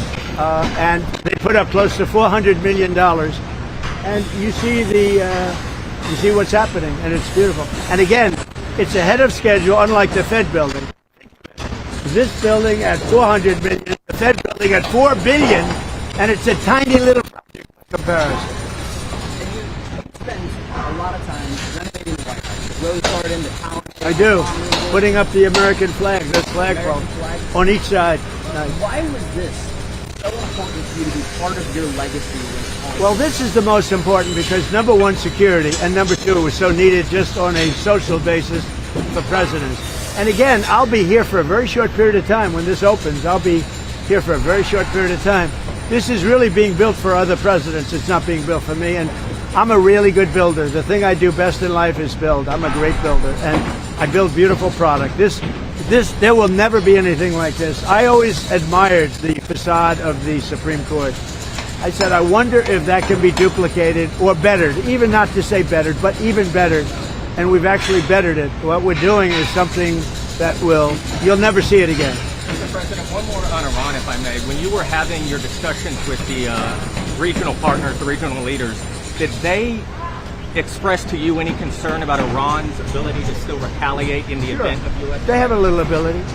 Their missiles are 82% gone, we estimate. Their capacity to build is very little right now because we hit all of their manufacturing areas. Same thing with drones, largely gone, but they still have a little capacity. Yeah, not much, but they have a little. Their Navy is completely gone. Their Air Force is completely gone. President Xi has promised me that he's not sending any weapons to Iran. That's a beautiful promise. I take him at his word. I appreciated it. We had an amazing time in China. Look, we got along very well before this, but President Xi and I had a really an amazing time. I think he'd say the same thing, but he promised that he's not sending any weapons. And if you think about it, he gets 40% of his oil. He's not sending oil boats in, tankers in with 20 destroyers alongside of it. No, he wants it. He does want it open, like me. I want it open, and we'll get it open. But Iran has used the Straits as a military weapon for 47 years, really much more than that. And that's not their Straits. That's international waterways. That's not for them to do. And look, they've learned their lesson. If I left today, it would take them 25 years to rebuild. But we're not leaving. We're going to do it right so that in 5 years, 10 years, if you have a bad president who doesn't want to do what's right to do, this should have been done by Obama. This should have been done by Biden. It should have been done by other presidents long before me. And everybody agrees to this. They agree to it. Mr. President, when you purchased to suspend the federal gas tax, are there other initiatives that you're... Well, there may be. It's very temporary. Yeah, there may be. Anything to keep it down. Look, as soon as this war is over, gas is going to... I had gasoline down to $1.85 in Iowa. I was in Iowa, and the stations had it at $1.85. But I was down to, in many cases, less than $2 a barrel, a gallon. And then I said to myself, this is great. We just hit a new high in the stock market. Everything's going good. I'm sorry, but we have to go down and take a little journey down to, we have to do something with Iran. We cannot let them have a nuclear weapon. You want to see the world exploded? You want to see a problem? And this is peanuts. And I appreciate everybody putting up with it for a little while. It won't be much longer. But you're going to have, and frankly, there is so much oil out there. One of the things that is happening is these big ships are coming up to Texas, Louisiana, and Alaska, and they're loading up. But I don't even think about that. What I think about is you can't let Iran have a nuclear weapon, and they won't have a nuclear weapon, and they fully understand it. Mr. President, I once asked you, how do you heal the divide in America? And it's been some time ago, it was during your first term, and you told me success will bring it back. Success. Based on that, why do you continue to do what you do, knowing that so many people are criticizing it at the same time? You get up every day to try to bring that success to America. You have some people disagree with, like, the Iran thing. To me, it's no question. To me, you have to have borders. You have to have walls, and you have to let people in legally, but you have to have borders. Some people think you don't have borders. You should let anybody, murderers, drug dealers, you should let them in. So there is some, but I said to you once, I remember it, the greatest healer of our country, when we had, just before COVID, we were so successful. We had the best economy we've ever had in my first term. This term is going to blow it away, I think, and you see all the numbers. Even during the war, we have the highest stock market we've ever had. I thought the market would go down 25%. And I was okay with that, to get rid of a nuclear potential holocaust. Would have been a nuclear holocaust. So going down 25% is okay if you're going to get rid of a nuclear holocaust. So most people agree with me. When I'm with people and they, let's say, oh, gee, why do... And I say, here's the problem. Is it okay for Iran? And they are very volatile people. I'm being nice. Is it okay for Iran to have a nuclear weapon? Everybody says no. I said, then we have nothing further to discuss. It's like one of those things. And they will never have a nuclear weapon. Not going to happen. And probably that's going to be very soon. So one way or the other, whether it's military or an agreement, that'll start opening up very soon. Mr. President, why did you wait so long to endorse in the Texas primary? Especially because now both of their names are going to be on the ballot. No, I waited. I've pretty much always known who I was going to endorse. I just thought this was a good time. The voting's starting, and I thought this was a good time. I'm going to be doing that very shortly. Mr. President, have you put any thought into potentially endorsing someone to run against J.B. Pritzker, like Darren Bailey or... Well, I like Darren Bailey. J.B. Pritzker's a slob of a governor. He could call me and I'd send the National Guard, and Chicago would have no crime. Look at Washington, D.C. Did you see the crime stats? It's down to like nothing. People go to restaurants now. new restaurants. Restaurants are all being closed in Washington. Now they're building new restaurants. It's a hot city. We have a beautiful city. We have very little crime, almost no crime. And we could have the same thing in Chicago. All he'd have to do is say, President, I don't want to have any crime in Chicago. Can you help me? Within 3 months, Chicago would be a different place. Mr. President. What can I say? He's so big. He's so big. Mr. President, you're going to Lawler's. I talked about making healthcare more affordable. Right. You've done that, and you made a major announcement yesterday. With That was a big Herrera. announcement. Got no coverage. I reduced drug prices by 50, 60, 70, 80%, and it gets no coverage. I think it's maybe, other than medical itself, like a cure, I think it's the biggest thing to happen in healthcare ever, maybe. I brought the price. We paid the highest price in the world. Now we're paying, as of now, we're paying the lowest price in the world. Prices of drugs have gone down 70, 80, 90%. For 28 years, they never went down. In my administration, I got it down 1/8 of 1%, and I thought it was great. The first time, the only time in 28 years that it went down. Now I got them down 50, 60, 70, and even 80%. And that has a huge impact on healthcare. Listen, go have breakfast. Have a good time. Thank you, Mr. Have breakfast. Enjoy your site. You can shoot down there, but it is those. The next time you come here, those columns will be standing even taller. How long did it take to design the underneath? Is it kind of the north? Yeah, actually, the underneath part's a good question. It's far more complex than the upper. Because what you don't see are the floors that are beneath here, and they have very, very important rooms down there. The most important. And this was the one opportunity for the military to do something. You know, they came. Normally, I'd build a ballroom on flat land. I wouldn't have any of this. It would have been built. I'm very fast. I'm a very fast builder. We're way ahead of schedule here, but we went down 6 stories.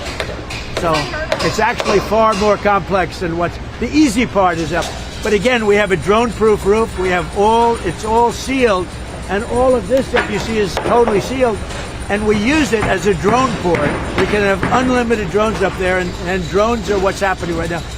Thank you all very much. Thank you very much. Don't eat too much. What do we Oh, serve? you're going to see. Where is it? You're right over here. Don't eat too much, he says. You know what? On the real, hey guys, thank you so much for being here on the Dennis Herrera Show. I appreciate you. And every American patriot also on this chat appreciates you as well. General Martin, what's going on here? Why are you blocking Sanja?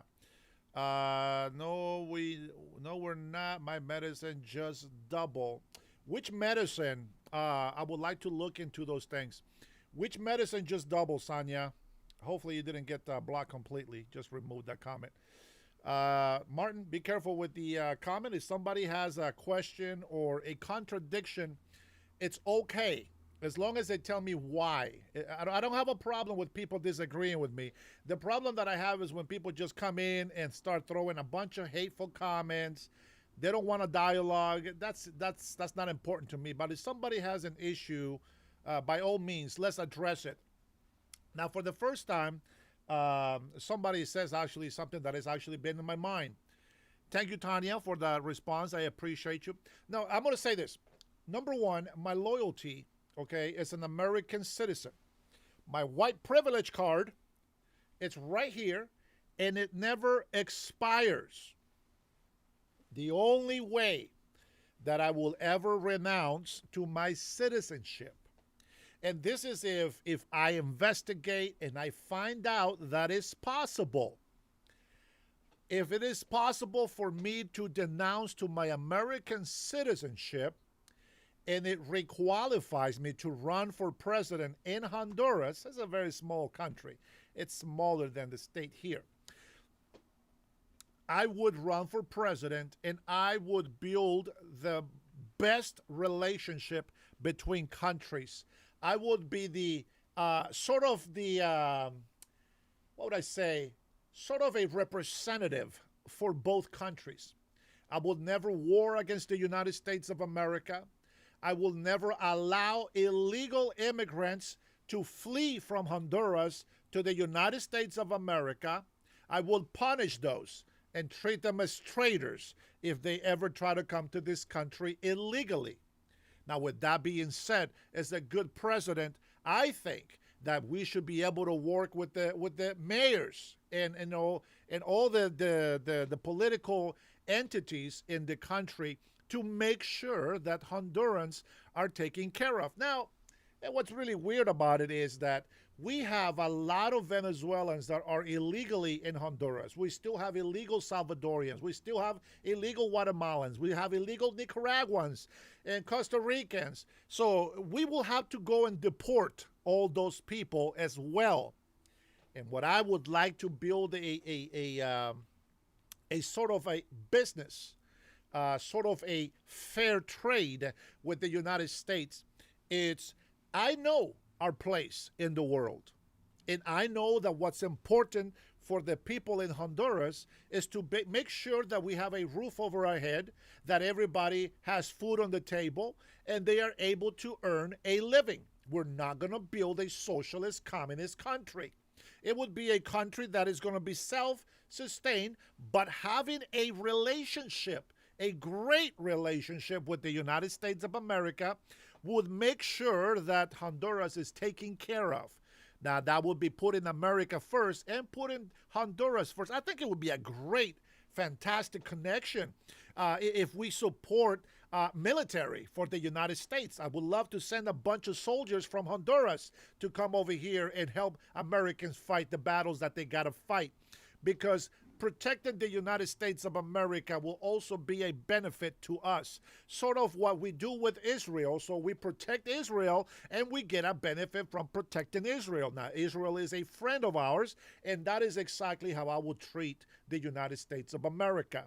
I think that the United States of America can have a lot of manufacturers, as we are actually seeing being brought back into the country, like in Michigan and other states like that. We want to see the big manufacturers come back to the United States. We want to see automobiles here being made local, no tariffs. We want people to actually buy good clothing. Honduras can provide that. If we can find a medium to say, listen, this is what's fair wages, this is what we can do for you. I know you don't want to create clothing, socks, underwear, t-shirts, pants, etc. here in the United States because the labor is a lot more expensive. But just imagine if we have that building and that caring relationship between us, that we can actually have Honduras become a partner. Who knows? Maybe, just maybe, might be able to work something out so that it becomes part of the United States of America. I'm just saying. Hey, Capicas, the disclaimer, I finished paying child support years ago, and it feels so good. It feels so good. 22 and a half years of paying child support. I was not a deadbeat dad. I was labeled the best father in the world by my baby's mama. These guys, man. Let me tell you something. If you don't know something about me, it's I got oil on my skin. Not Diddy oil. Don't go there. Not Diddy oil. But meaning oil is in your little insults. They don't faze me. I don't care about that. The only time that I will get upset, that I will get mad, is when something is happening in the United States of America and people are laughing about it. That's what gets me pissed off. Your little insults on me, they don't mean jack squat. It doesn't trigger me. But if you start saying that United States is a piece of shit, then you can trigger me and you will piss me off. Absolutely. But the great thing about that is that when you do that, well, I mean, I got my generals taking care of it, but here's the best part, that I can do it, and I can do this, bam, put that on there, and then I can have the satisfaction of coming in here, and let me see if I can put this cap. I can come in here, do this. I enjoy it, and then bam. You know what I'm saying? Oh boy. All right, hey, why don't we talk about minimum wage? Let's talk a little bit about minimum wage. Why don't we get Fox in here to get us started? Let's take a listening here about minimum wage. We've got some breaking news on a brand new IPO today, Cerberus Systems. Taylor, it's trading now? This is shocking. I want everyone to listen. We thought that they would price at like 150, 160. They priced at 185 last night. We heard, okay, it was maybe 20 times oversubscribed. It just debuted at 385, and then it trades down at 340. Jackie, my take on this is investor appetite for AI and AI systems. Cerberus is one of them. They're sort of the latest hot IPO that's coming, but just incredible that you think that they priced last night at 185, opened at 385, and still trading well in the 300s, up to 83% relative to that price. Feels just like the go-go days. From a banking perspective, they didn't price that right. No, that company left a lot on the table. Huh? Some bankers got some phone calls. How about that pricing? Well, let's see. Sometimes they pop like this and then they drop like a brick too. I'm not predicting that's what's going to happen here, but we'll watch over the next couple of days. All right, let's get to this. More blue cities are looking to raise minimum wages, saying it's necessary to address income inequality. But a new study from the Minneapolis Fed is throwing a serious wrench into that argument. Researchers found the Twin Cities push towards a $15 minimum wage was associated with job losses and reduced hours, hurting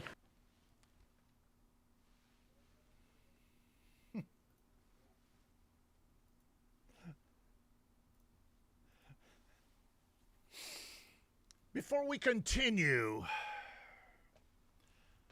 I've talked about this many times, so I want you to pay attention so that you can also have some knowledge on what we consider to be common sense. I love it when I see the news reporters bringing up issues that I have talked about that they have not, and to see them actually getting on it, it's a little bit of satisfaction, so to speak. I love it. the very workers that it was trying to help. So it seems like, Brian, this is actually proving the point that we have made over and over again, that you can raise the wages, but then there will be less jobs. So, I mean, would you rather have more people employed at a lower wage, or do you want to raise that wage and have less people employed? The great classic question there. And I don't, now they say the study somehow controlled for the effects of the riots and George Floyd stuff. And I guess that's maybe true. I don't really see how you can control for that at some level. So I kind of look at this as like it's part of this double or triple whammy of they made it way more expensive to operate a business in the Twin Cities. And at the same time, they made it way less safe for anybody to come there and enjoy those businesses. And the combined effect of it, I don't go down there at all anymore. But back in April, I went to a Twins game downtown. Took the whole dang family. It was super fun to go to the game, but it was a shock in Minneapolis. It was a shock. Nothing was going on. Wow. Absolutely nothing. And that's sad. And just one anecdote on the building across from the parking garage to the Twins game was an abandoned building, nice building, abandoned, and it was. Do you guys know why a lot of small businesses and even big corporations hire or go build their call centers or factories in China, India, or any other third world countries? Well, they do that because in America, you keep raising the minimum wage. And now the government, they think they're smart, but what they do is they raise the minimum wage to accommodate for all of the taxes that they are taking from the businesses and the people. Now, you can say, oh my God, I make $30 an hour. Okay, fantastic. What can you afford with $30 an hour? Let's take a look.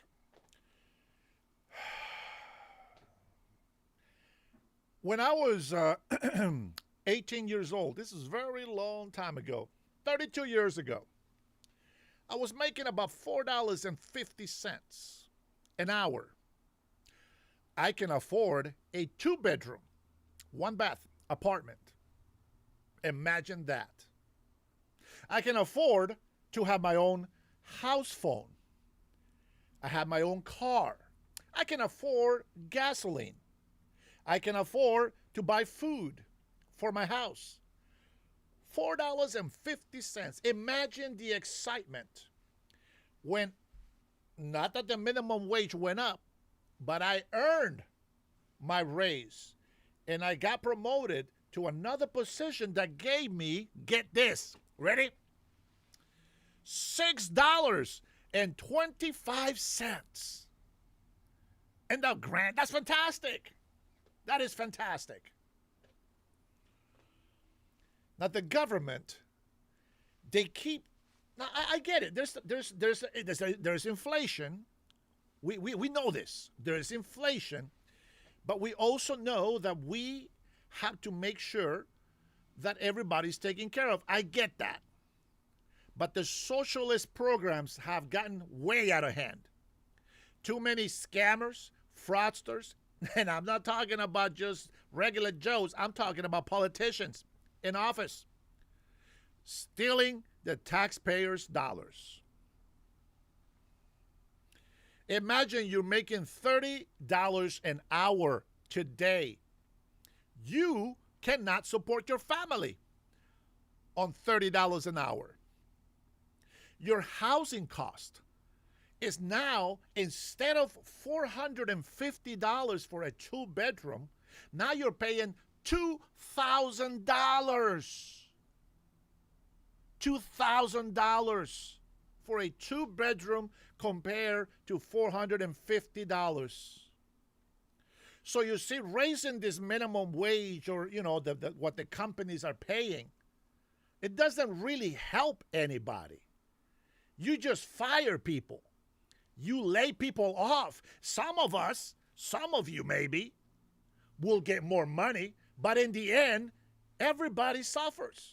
Like papered over with these pictures of Renee Good and Alex Preddy, like, and like in sort of that communist Che Guevara style sort of thing. Yeah, agitprop. And you walk down there like, if this wasn't a day game, I wouldn't come. Wow. And so it's this compound effect, Jackie, of all these things. Okay, but if you raise the wages and you make it expensive for businesses to operate, whether it's Minneapolis or it's here in New York City, it's going to be harder to operate. There are consequences to that. So we constantly hear, year after year, it's not just now, this we need more fair wages because cost of living is going up and people need to be able to, comfortably survive. But at a certain point, you actually destroy what's being created, Taylor, by raising that minimum wage. Yep. Like if the minimum wage is 30 here and the McDonald's Happy Meal or the meal is 30, then we all pay 30 for that, which it was once like 8.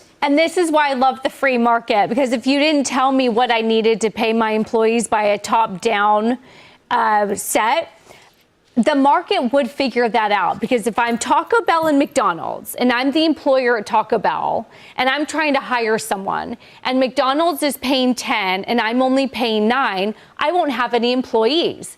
They'll go across the street. So then I would raise my wage to match. That's the free market.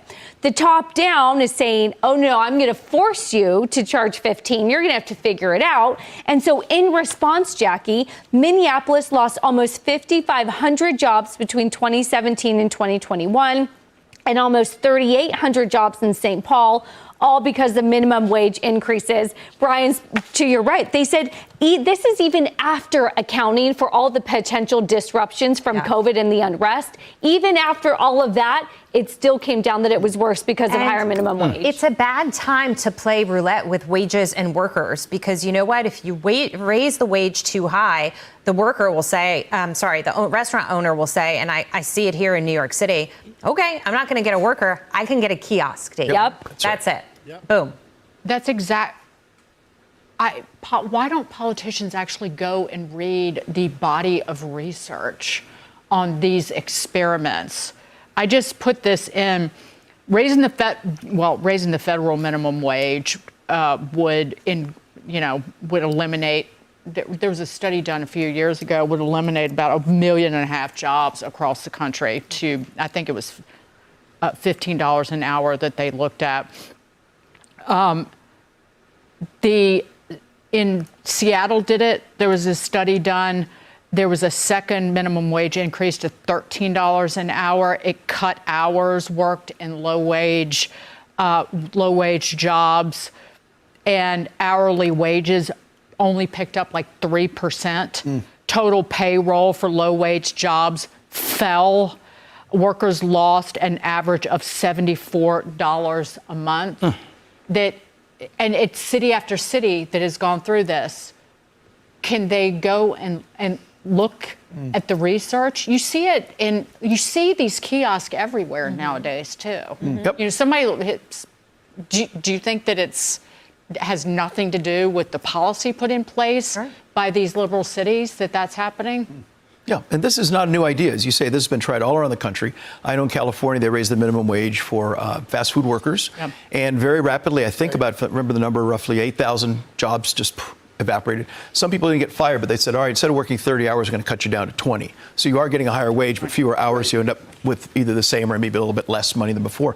And also this wage, $16.37. What a strange number. Yeah.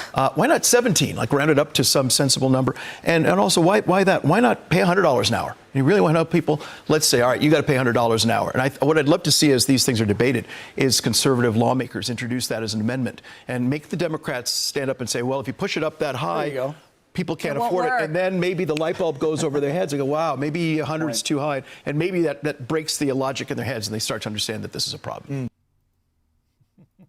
You hope they try to understand this is a problem. I don't think they will ever understand.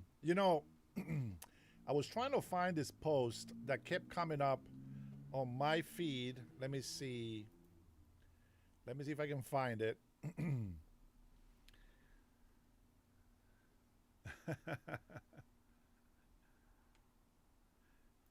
I like this right here. Ask, what do we do in this moment? I feel helpless. What action can I take? It is time for the North to pull up to the South.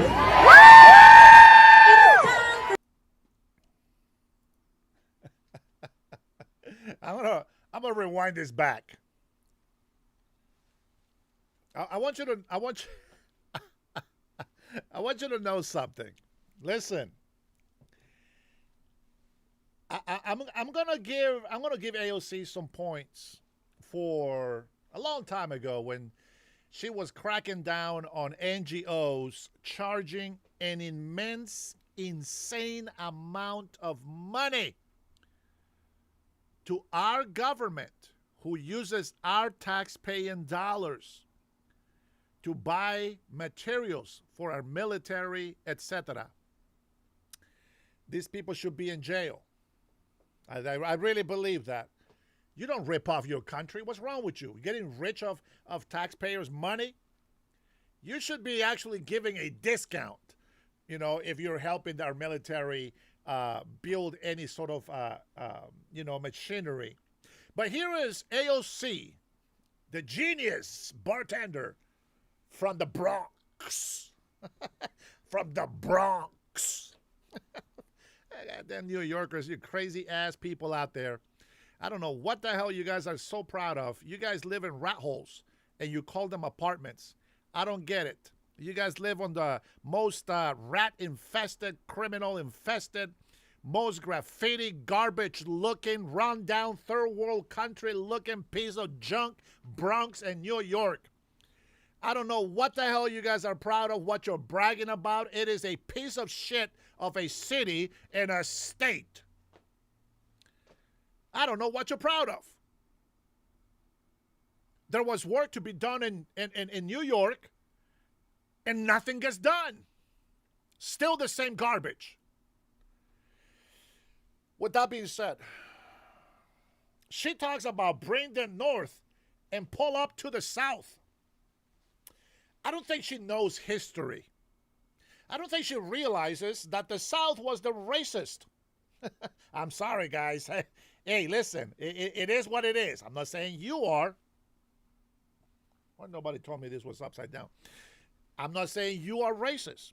I'm just saying you're a little racish, because if you are from the southern states, this is where the Democrat Party comes from. It's a racist party. And the northern states are the ones where this is where Abraham Lincoln comes from and all the good Republicans, conservatives, so to speak, the free black man. So AOC is over here trying to use some history that she has no idea what the hell it is. But besides that, let's remember that, blacks, they don't vote because of Martin Luther King. Let me just say that and leave it there. Let's take a listen to this genius. To make sure that we all understand that Montgomery is not alone, that you all are not alone. And for all of those watching today, when they ask, what do we do in this moment? I feel helpless. What action can I take? It is time for the North to pull up to the South. It is time for New York to pull up to Alabama. It is time for all of us to come to Georgia, to Louisiana, to Tennessee, to Mississippi, and let them know exactly what they have uncorked with this injustice. They think they can draw us out of power. They do not know the sleeping giant that they just awakened. To make sure.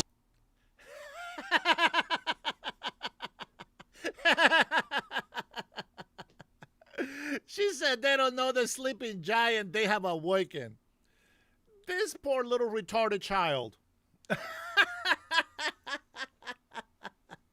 I'm going to tell you guys. Listen to me. I'm going to tell you something. If you think that AOC is a genius, you are retarded.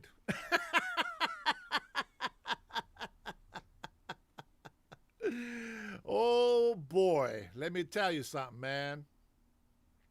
If you think that AOC is a genius, you are retarded. Number one, I don't think she realizes her history. I think she should go and revisit history books. She has this fake attitude when she talks, depending on which state she's in. She doesn't talk like a Puerto Rican. She doesn't talk like a New Yorker or anybody from the Bronx. She doesn't talk like anybody from here. But whatever state she goes to, that's how she talks. She changes her accent for that.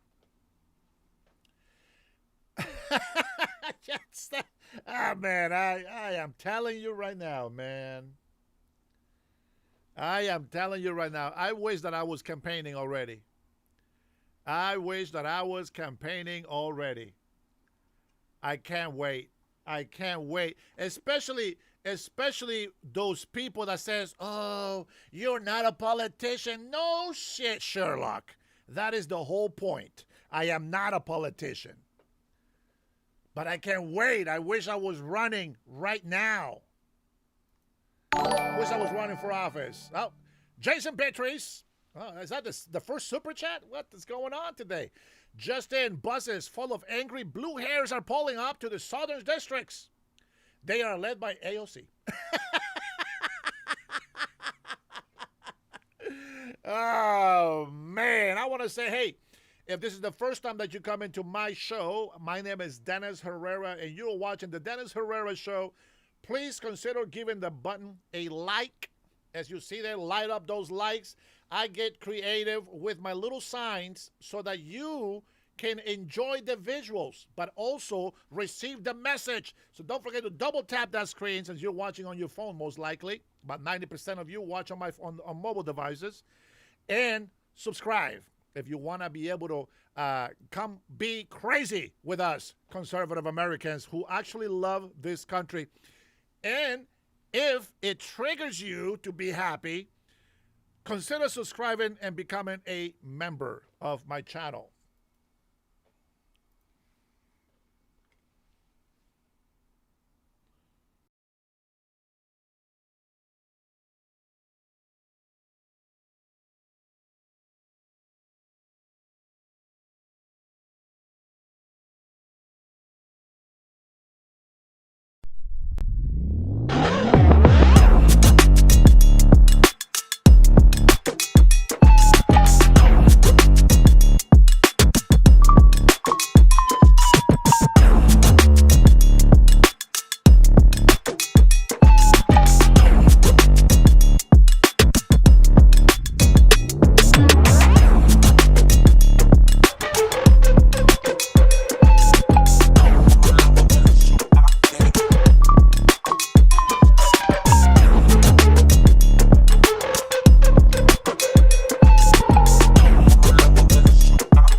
I just said I'm going to fire the audio guy.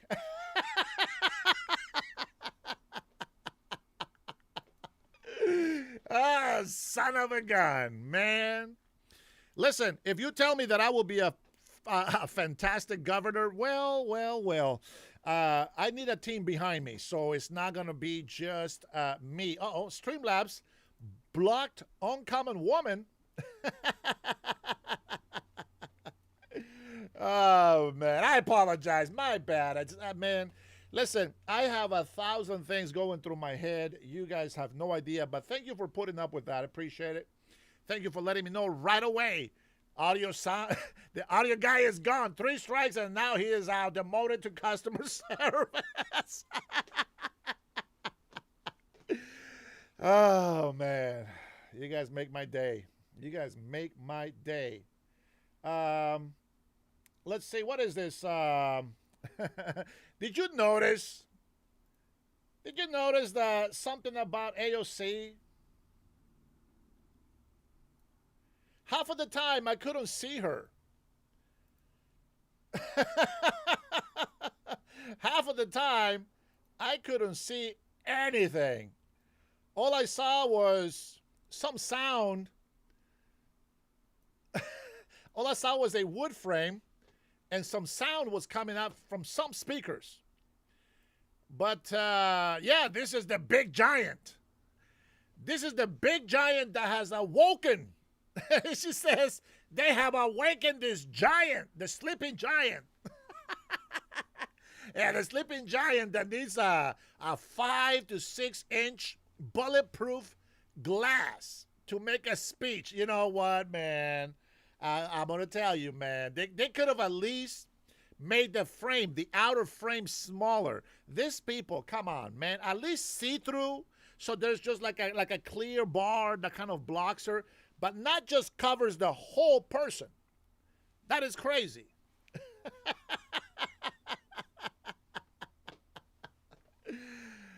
Why is it that everything that socialist Democrats touch turns into shit? I just don't understand. And I don't understand. I still don't understand why people are voting for this. I asked for an explanation. Somebody gave me a diarrhea answer, and that just doesn't help. So why don't we do this? Why don't we go ahead and listen to some Sean Hannity, and let's see what he has to say about the FBI Cash Patel. Uncommon Woman. Listen, don't get jealous. Streamlabs, she's a good lady. She means well, but you're still awesome. All right? Don't let the Streamlabs girl, our little butt, take away your sunshine. All right? Brian Reedy, there you are. What's up? Steve Dubs. Welcome, my little patriot. Sandra, I thought you were leaving us. I said a very warm felt goodbye, see you later comment. But here you are, and I love it. Thanks for sticking around, sis. You know, I'm going to say this. I know that Mother's Day has gone by, but it's still the month of May. And I would like to say, if this is your month of birth, I want to say happy birthday to all of you who were born in the month of May. And also, thank you for all of your mothers who have done so much to raise good American patriots as best as you can. We appreciate you, females. Yes, we know what a woman is, and you are exactly what that is. You are a birther person. I had to do it. I had to do it. I couldn't help it. You guys are such a blessing to us. Did you know that I am the man that I am today because of my mother? It is my mother's values. It is my mother's faith that has been sealed in my heart. It is because of my mother that I do what I do. My mother gave me the best advice that anybody can ever have. And it's been proven that she was right about everything. And I was wrong. So now I think like my mother. And now I'm right about everything. So for all you ladies out there, happy Mother's Day. Happy Mother's Month. How about happy Everyday's Mother's Day? You guys make our world a better place.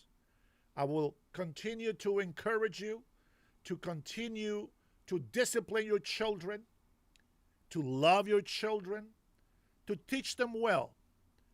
And if your children are already grown up, grab their kids and teach them well as well. So happy Mother's Day, happy Month's Day, happy year for all of you mothers. Every single freaking day, we love you. And we will always fight for you. We'd rather you stay home than go in the military. But if those women who want to serve in the military, by all means, we appreciate you. But we really, as real men, we always want to fight for you. We always want to take care of you. And we always want to defend you. And I am proud and honored when I get more and more female American citizens, conservatives, or just plain old great badass women who are patriots to this country and are becoming a part of my team. So I really appreciate you. I think there's not one man on here, unless they are socialist Democrats, that disagrees with me. Everybody else, I know they agree with me. Man, God bless you. I really mean it. I send you a cordial, warm hug and a huge kiss, not on the mouth, on the cheek. A very, very bear hug of love, as if I was giving it to my mother. I'm sending that to every single one of you mothers out there. Thank you for everything that you do. With that being said, Sean Hannity in the house. All down, FBI Director Kash Patel. Director, I was following your posts starting late last week. I have 4 pages of incidents that you were able to thwart. We're talking about high, value targets on multiple fronts. You've been able to stop it. It's near miraculous. You've gotten 8 of the 10 most wanted criminals in the country. In Biden's 4 years in office, they only got 4 of the top 10. You've been in office a little over a year. What is going on? Are we finding the people that from the 200 countries that came into this country unvetted that have these terror ties? Is that what we're finding? Hey, Sean, it's great to be with you. What you're finding is that President Trump has assembled the greatest law enforcement team in U.S. history under the leadership of his presidency and Attorney General Blanche at DOJ. I just want to walk through the complexity of what you just summarized brilliantly. We, the FBI, led not one, but two, what we call foreign transfer of custodies simultaneously on two separate continents in two separate hemispheres, where we arrested and captured and brought back the highest ranking member of Tren de Aragua ever to be extradited and charged with terrorism charges. That was out of Colombia. Near the same time, we sent another FTOC, another fixed-wing asset and group of FBI agents and specialists overseas to the Middle East to capture El Sadi, who is an individual who is running, as you said, a campaign of targeted attacks across Europe, 20-plus some attacks, and then he had specifically planned, at the behest of Kataib Hezbollah, an Iranian terrorist organization, to conduct a flurry of attacks, terrorist attacks in New York, California, and Arizona, per the indictment. We were able to go and work with our partners overseas in both locations because President Trump has the ability to allow law enforcement into places where they were never allowed before, and then bring these individuals back to face justice, but more importantly, Sean, to stop them from conducting terrorist attacks in the future and prevent them from harming American citizens. President Trump has put law and order first. He's put the national security of this country first. He talks about it every single day. And he's assembled a team that's delivering for the American people. The complexity of running one of these operations just once a year is inordinate. We did two in, I think, 14 hours. Can you explain in more detail who El Sadi is? He was planning to expand the operation of this Iran-backed Islamist group. What can you tell us?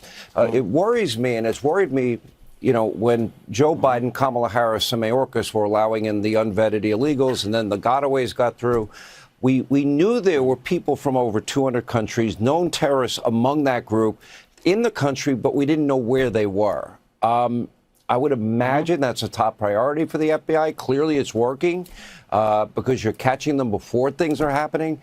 But it scares me. Do we even know anywhere near the number of people that may be connected to these organizations are in our country? Well, this organization, specifically a foreign terrorist organization, is a terrorist organization out of Iran, Kataib Hezbollah, when it comes to El Sadi. And obviously Flores is directly tied as a senior-most member of Tren de Aragua. And what we've done is clean up President Biden's open border policies. And just look at the month of December, Sean. We were able to stop 4 terrorist attacks affiliated directly with ISIS and other foreign terrorist organizations of individuals who are already in America, spanning from California to New York to Florida and North Carolina and Texas. That was just 1 month. So we are not only investigating and arresting people overseas, but we're capturing those that were allowed into our country under the corrupt policies of the prior administration and stopping those terror attacks on American soil. And we're going to keep looking for every single one of these individuals who wish to do harm to our way of life and invade our country, who got here illegally and decided they thought they could commit crimes here. It's not going to happen on President Trump's watch. And that's why we're manhunting these people around the globe, putting national security first and making sure their exploits and ties to terrorism are fully unraveled. The intelligence community and this FBI have no greater priority than that, and we are going to chase all of them down, and we have been in record numbers. Director, let me ask you about the Western Hemisphere and influence here. We know what happened to Maduro. We see Cuba seems to be on its last legs.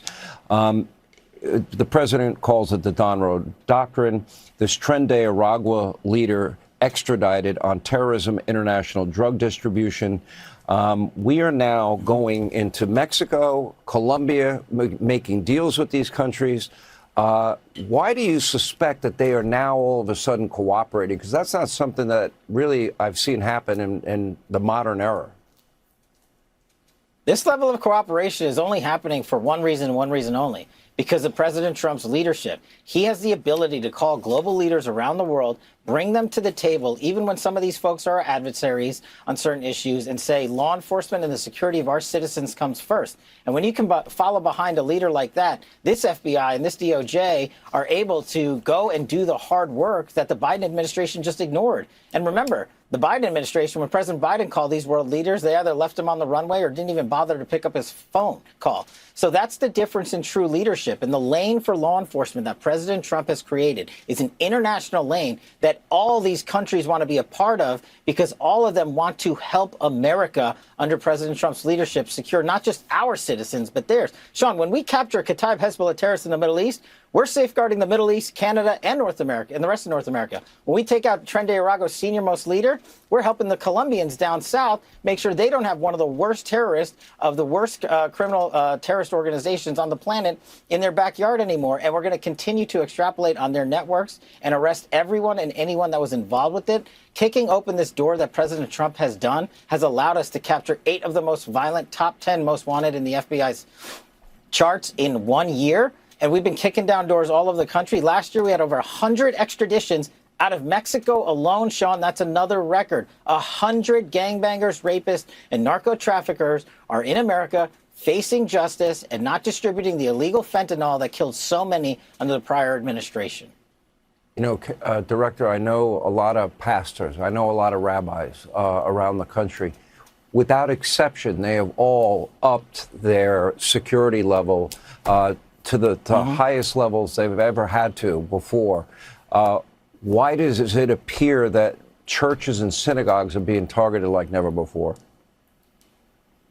Because these people are pure evil. These people wish to target Americans based on their faith because they are intolerant of the way America operates. They are jealous of the American democracy that we have here, and they choose to be cowards and target us from afar based on our institutions and our houses of worship and our faith. And that's what separates America from the rest of the world. And President Trump has made that abundantly clear. They're targeting us because they think they can, but they're the actual weak ones. And they're the ones that we're arresting in record numbers, and we're going to continue to do so. We are not going to tolerate any acts of violence whatsoever, especially terrorist act of violence based on radical ideology and misplaced faith.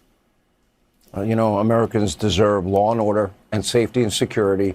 Obviously, you're doing an incredible job. The numbers do speak for themselves. FBI Director Kash Patel, thank you. Be sure to like and subscribe for all the Fox News latest on YouTube. Fox News, baby. That is one of my favorite channels. It is, by the way. We do watch CNN, but we can only take so much of CNN and ABC's lying. And just, you know, I'm just sick and tired of hearing people saying Trump, Trump, Trump. Like, for Pete's sakes. Yes, Trump is our president. We put him there. Let him do his job, doggone it. We get 4 years. Shut the hell up and get out the way. Why is it so hard? I just don't understand. Now, for you guys on the chat, you see me wearing this hat, you automatically say Texas. Well, let me tell you, the part of the country where I come from, this is the outwear. We do wear the jeans with the big buckle and with the boots. We have all that in Honduras. A lot of the people that are in the country, they use hats. They make hats like this, but they're made out of different material, you know, and we call it junco. I don't know what that is in English, to be honest, but it's made out of junco, and, you know, it's sort of like, you know, like cow, you know, leather. It's just, it is what it is. What's it called? There's some material, whatever the hell the material is that they make the hats off. We have some made out of, let's see, they make them out of palm leaves as well. So, you know, it's not a Texas thing. Yes, we do have also revolvers. I mean, like, literally, just like Western, you know, times with the cowboys, we have the same Western in Honduras as well. And I dare say that we had horses before Americans did. So there's that. Oh, man, fun fuck, ain't it? I just think so. I'll look it up just to see which country. You know, I wonder, felt and straw. There you go. Yeah. Thank you for that. Appreciate it. I don't know, guys. It's, in Spanish, it's junco, it's cuero, cuerina. You know, I got different names in Spanish, but it's not the same in English, I'm sure. Thank you, Texas. Jane. Of course, she's from Texas. She knows what she's talking about. I appreciate it. But anyway, that is part of my family. See, in my family, it's like I told you, we were rich before my father died. In my family comes, we got cowboys. We have they do cows, sheep. We got herders. And yes, on horses, just like here in the States, just not on a big, like here. We have less land, so we can't really roam the country like they do here in America. But we do have that. We have, well, I don't know, now it's probably changed, but, cocoa farms and bean farms. We had banana farms. We used to make chocolate. So, we had our own brand in coffee. This last time that I went to Honduras, I didn't get a chance to go to my cousin's property. But he's got a humble house, huge house. But they have a coffee farm, and I find it very interesting. Their coffee is always the best, so fresh. But, it is what it is. It's not a Texas thing. As a matter of fact, I think that one of the pictures here, let me see if I can show you these images here, just for fun. This guy right here, let me see if I can make this screen bigger. All right, this is where the guys are going to be. This was a president in Honduras. This is President Roberto Suazo Cordova. By the way, he was actually one of my favorite presidents. And the reason why he was one of my favorite, not that he was great, but Suazo Cordova was a liberal. Okay, now liberals in Honduras, it's the party that, I guess Democrats, right? Democrats were like that, like these liberals. Liberals are the party that is supposed to love the country, but also allow for foreign trade and policies, like what I tell you that I would do with Honduras and the United States. And the parties change. They become communist. So we don't want to support them anymore. But, yeah, that was one of the presidents. Let me see if I can find another one here. This is another look. This is the actual hat. Well, not anywhere this one. It was more like, I always liked this shape of the hat. But this is our traditional clothing, what we call folkloric. And this is our garment that we use when we do the dance. What we call our Indian dance. Okay, in America here, you guys like to say indigenous. But that's what it is. Let me see. I don't know. Let's see what else. What else do we got? So here's an old man. There you go, Honduran old man. Same hat. Well, kind of. These are the kind of hats. So this is the one that I'm talking about right here. Cowboys and Maya ruins. This is a sombrero right here. These are called sombreros. By the way, this is a sombrero. This is not a hat. Not a cowboy hat. It's a sombrero. Like the Mexicans got the big round sombreros. This is the sombreros that we have in Honduras. Let's see. Even the women. This type of material that they have, you can actually color on. And so it's really nice. It's really nice to wear when you're working on the field. Here is another Honduran president. This is garbage, by the way. Look at this guy. He almost looks like Australian with a beat-up hat. Oh, you guys are not watching. My bad. I'm showing you all these pictures and you guys are not seeing anything. All right, here. Let me go ahead and go back. This is another Honduran president. The ladies wear these hats. I have this like double screen, and so if I don't make it live, you guys don't see it. My bad. I apologize. My sombrero says MAGA. You know what? Huh. Or maybe right here on the side. I don't know. But I will show you. Let me see. This is another type of sombrero that we have in Honduras. Samuel, lies. Samuel, don't get in trouble, Samuel. Man, let me see. Look at this. Another sombrero guy right here. This is the outfit that I was telling you about. This is what we wear when we do our folkloric dance. This is our native dance that we do. There you go. There's the hat shape that I like. That's kind of like this one, right? It's kind of like this one. See, that's the kind of hats that I like.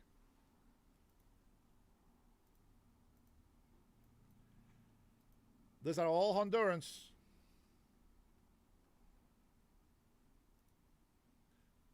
Honduran.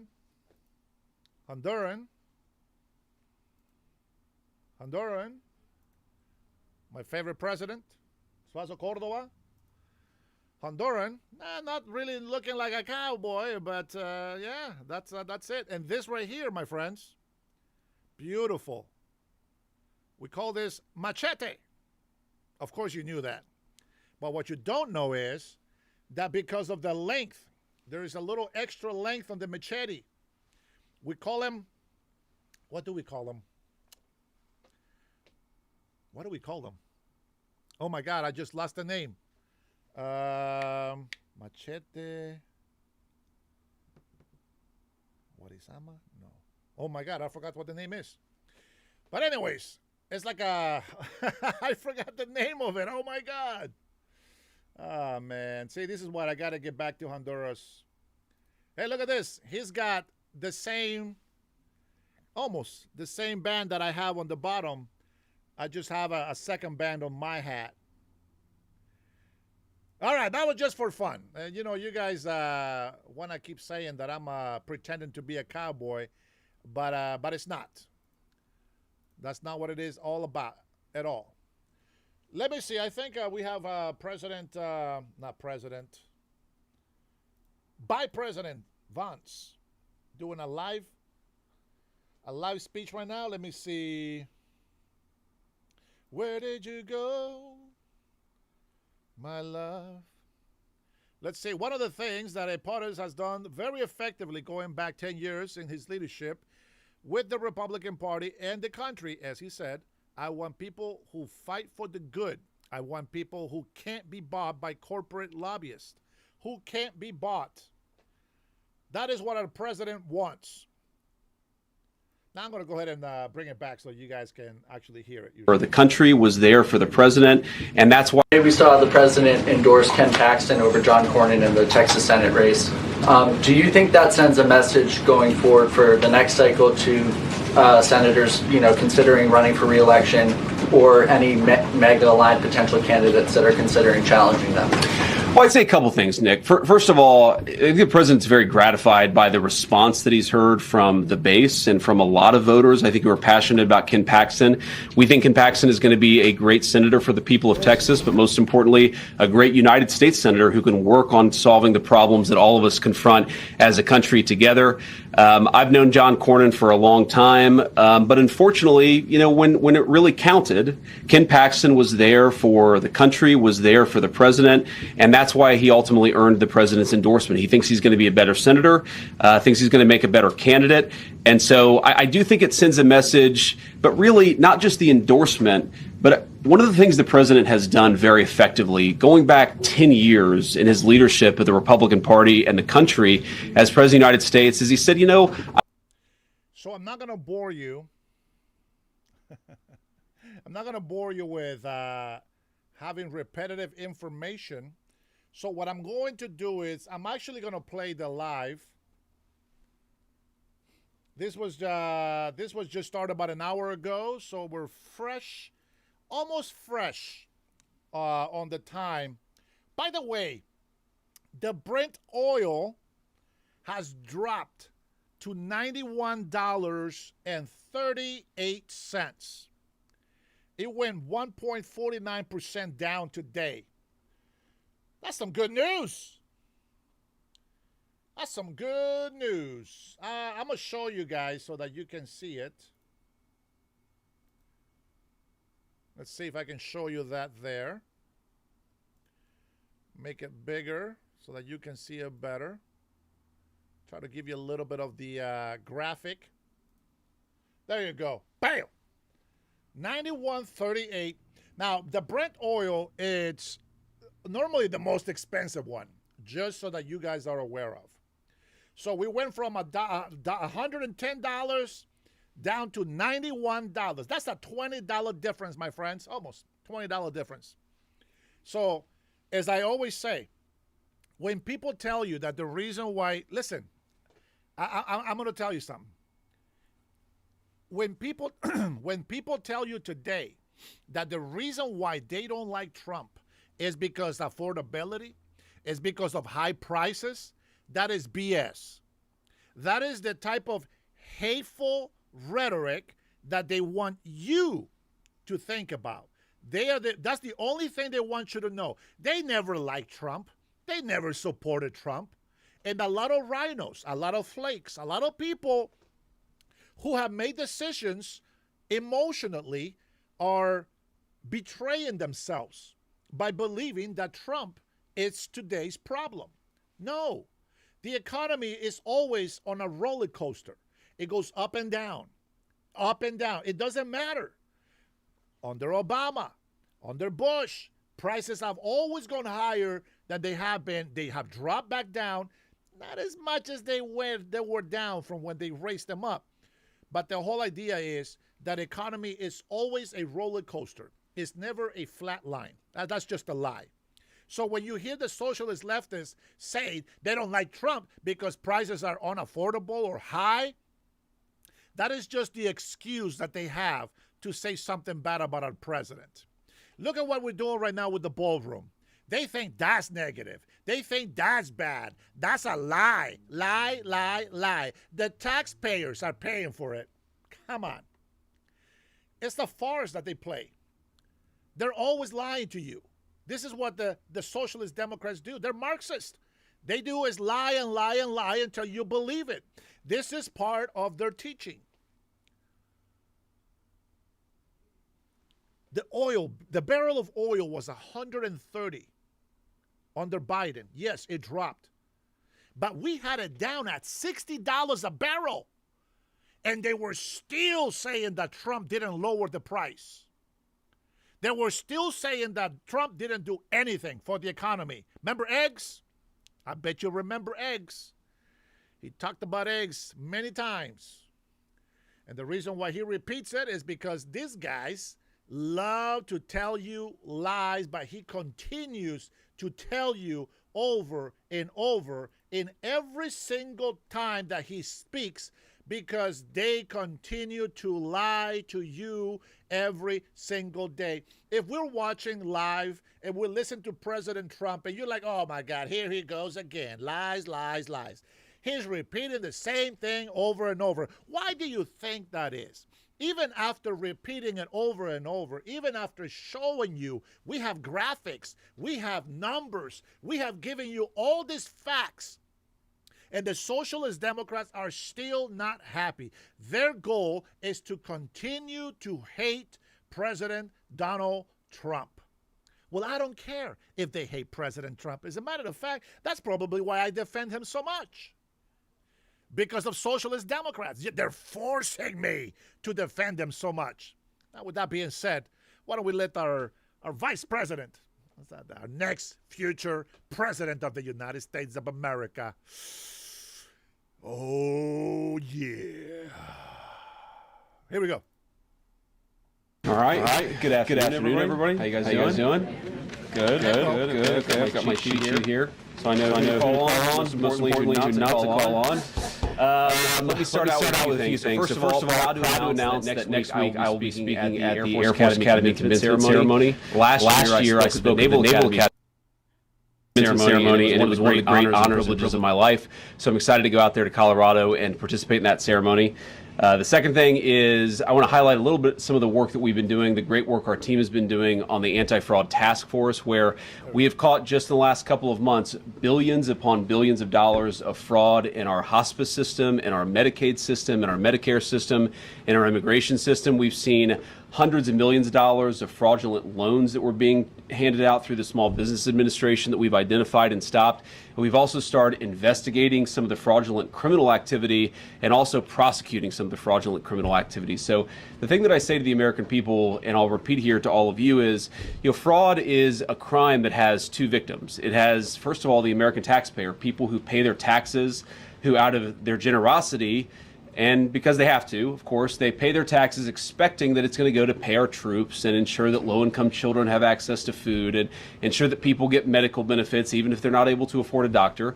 I think it's a great thing about our country is that we have this generosity of spirit where we take care of one another, but fraud takes that away from us because it steals money from the taxpayer when they pay their taxes, and it also steals money from innocent people who are meant to benefit from these programs but can't when the money runs dry because it's gone to fraudsters instead of the people who benefit from it or should benefit from it. So we're going to keep that work up. The President of the United States has been very clear that he wants us to focus on fraud. He wants us to prosecute the fraudsters, and he wants us to save the American people as much money as we possibly can. So we're going to keep at it. We're very proud of that work, and importantly, very proud of the team who've done an incredible job. And then finally, just to give an update on the Iran negotiation, the Iran situation. I just talked to the president very briefly before I came out here. It's actually a very simple proposition here. There are two options, two pathways we can go down when it comes to the Iran situation. So step back for a little bit. What the President of the United States has said is, number one, Iran can never have a nuclear weapon. And I think it's important for the American people and all of you to appreciate that when we say that, it's not just that Iran cannot have a nuclear weapon, it's what would happen if the Iranians did get a nuclear weapon. We know that a lot of nations all across the Gulf would then want their own nuclear weapon, and then a lot of nations all across the world.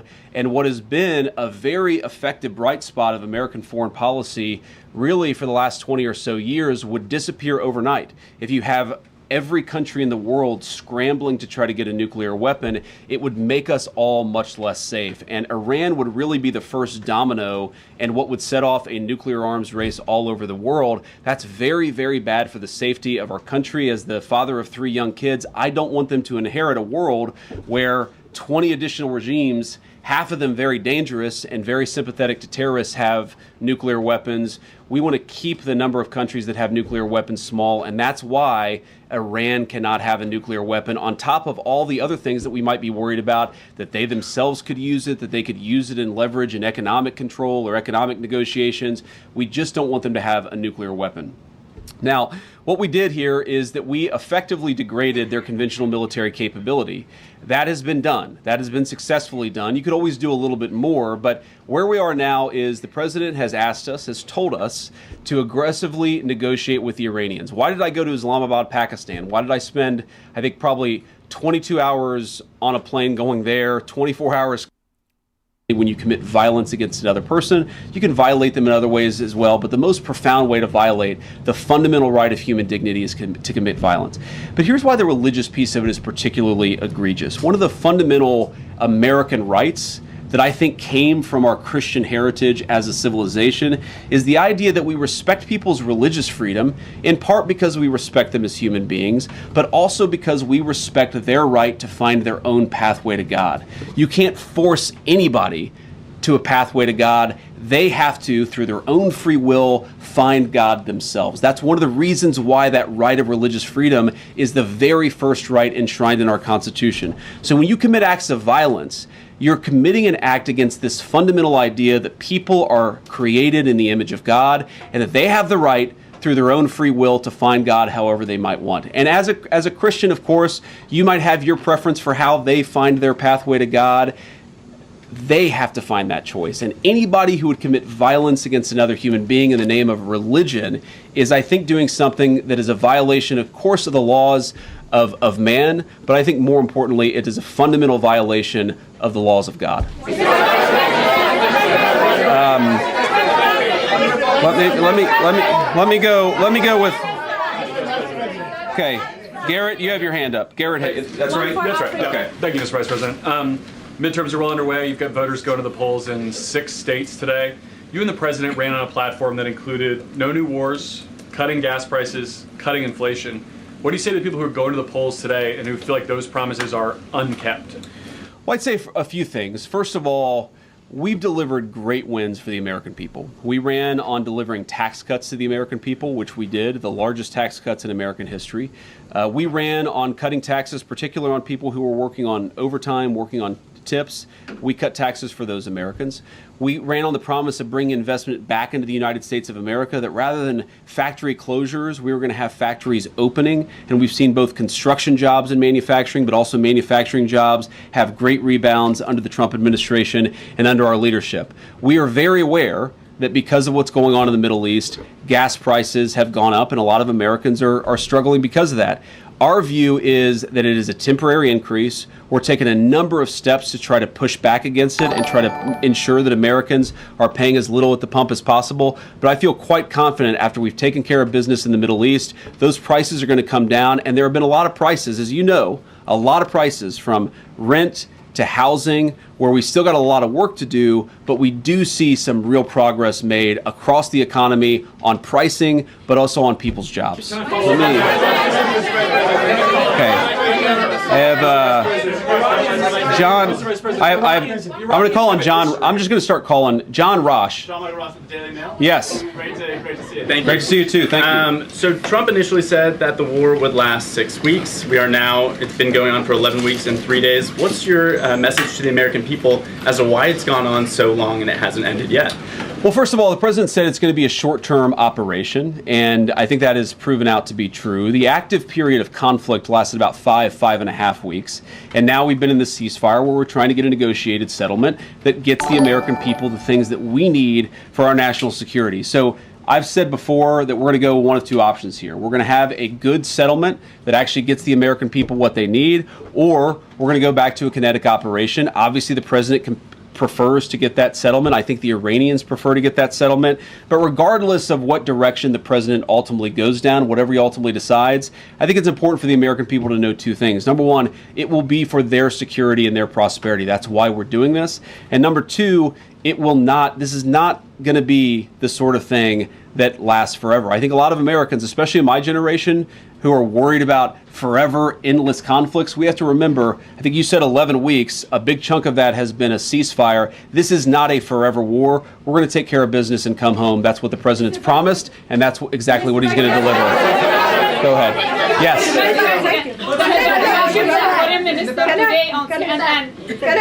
No, the orange. Yeah. Guys, please don't shout over each other.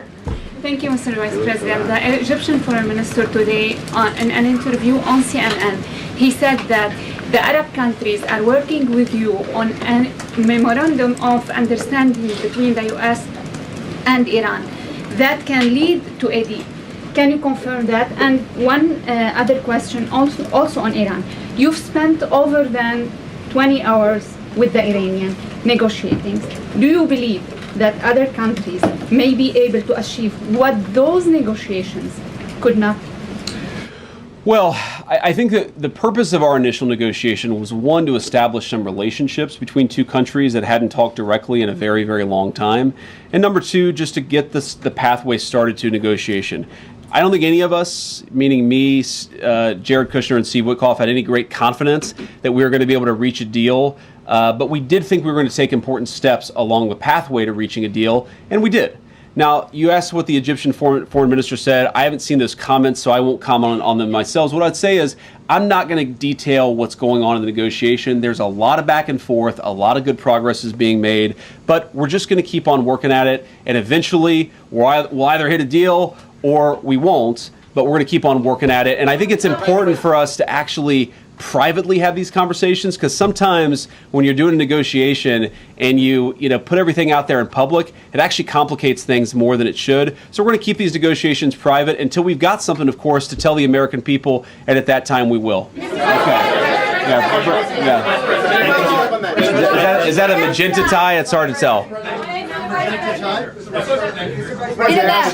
He's like a purple tie there, right? Thank you, Mr. Vice President. So this guy insists that he has the real purple tie. So I'll give you a question too. Go ahead. Thank you, Mr. Vice President. Two questions for you, one on Iran and one on China, given the President's trip last week to Beijing. On Iran, you met on April the 11th with Iranian negotiators, including the foreign minister. Is it your sense, Mr. Vice President, that they're just stringing the U.S. along? That's the sense from lawmakers from both parties. And then on China, You come from a state that manufactures a lot of automobiles. Is it your sense that within this term that you have with the president, that China-branded vehicles will be sold right here in America? Well, I think that what the president has shown a willingness to do, unlike any president in my lifetime, is to protect the American automotive industry. We are not going to let the American automotive industry disappear. There are a lot of ways in which we've reinvested, in which we've tariffed foreign competitors to ensure that American car workers, American auto workers, and the products they develop are going to be made right here in the United States of America and also available right here in the United States of America. I think it's important for just the American people. I want to make this point. Car manufacturing is one of those skills that when it disappears, it's hard to regain.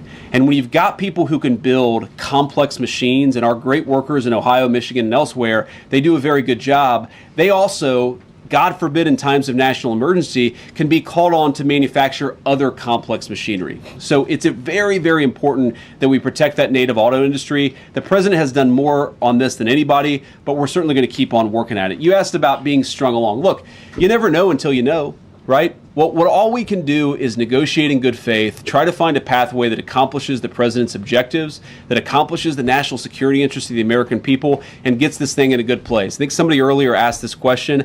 I am not certain, and I'm not going to be certain until we sign a deal that we have a deal, but I feel confident enough to keep on doing the work and to try to find a good deal for the American people, and that's what I'm going to do. So the guy with the real purple tie, I will give you the final question, and then I'm going to have to hit the road. Thank you, Mr. Vice President. Sorry, this guy and then the very tall guy here. We'll give him the question. Sorry, I can't get to everybody.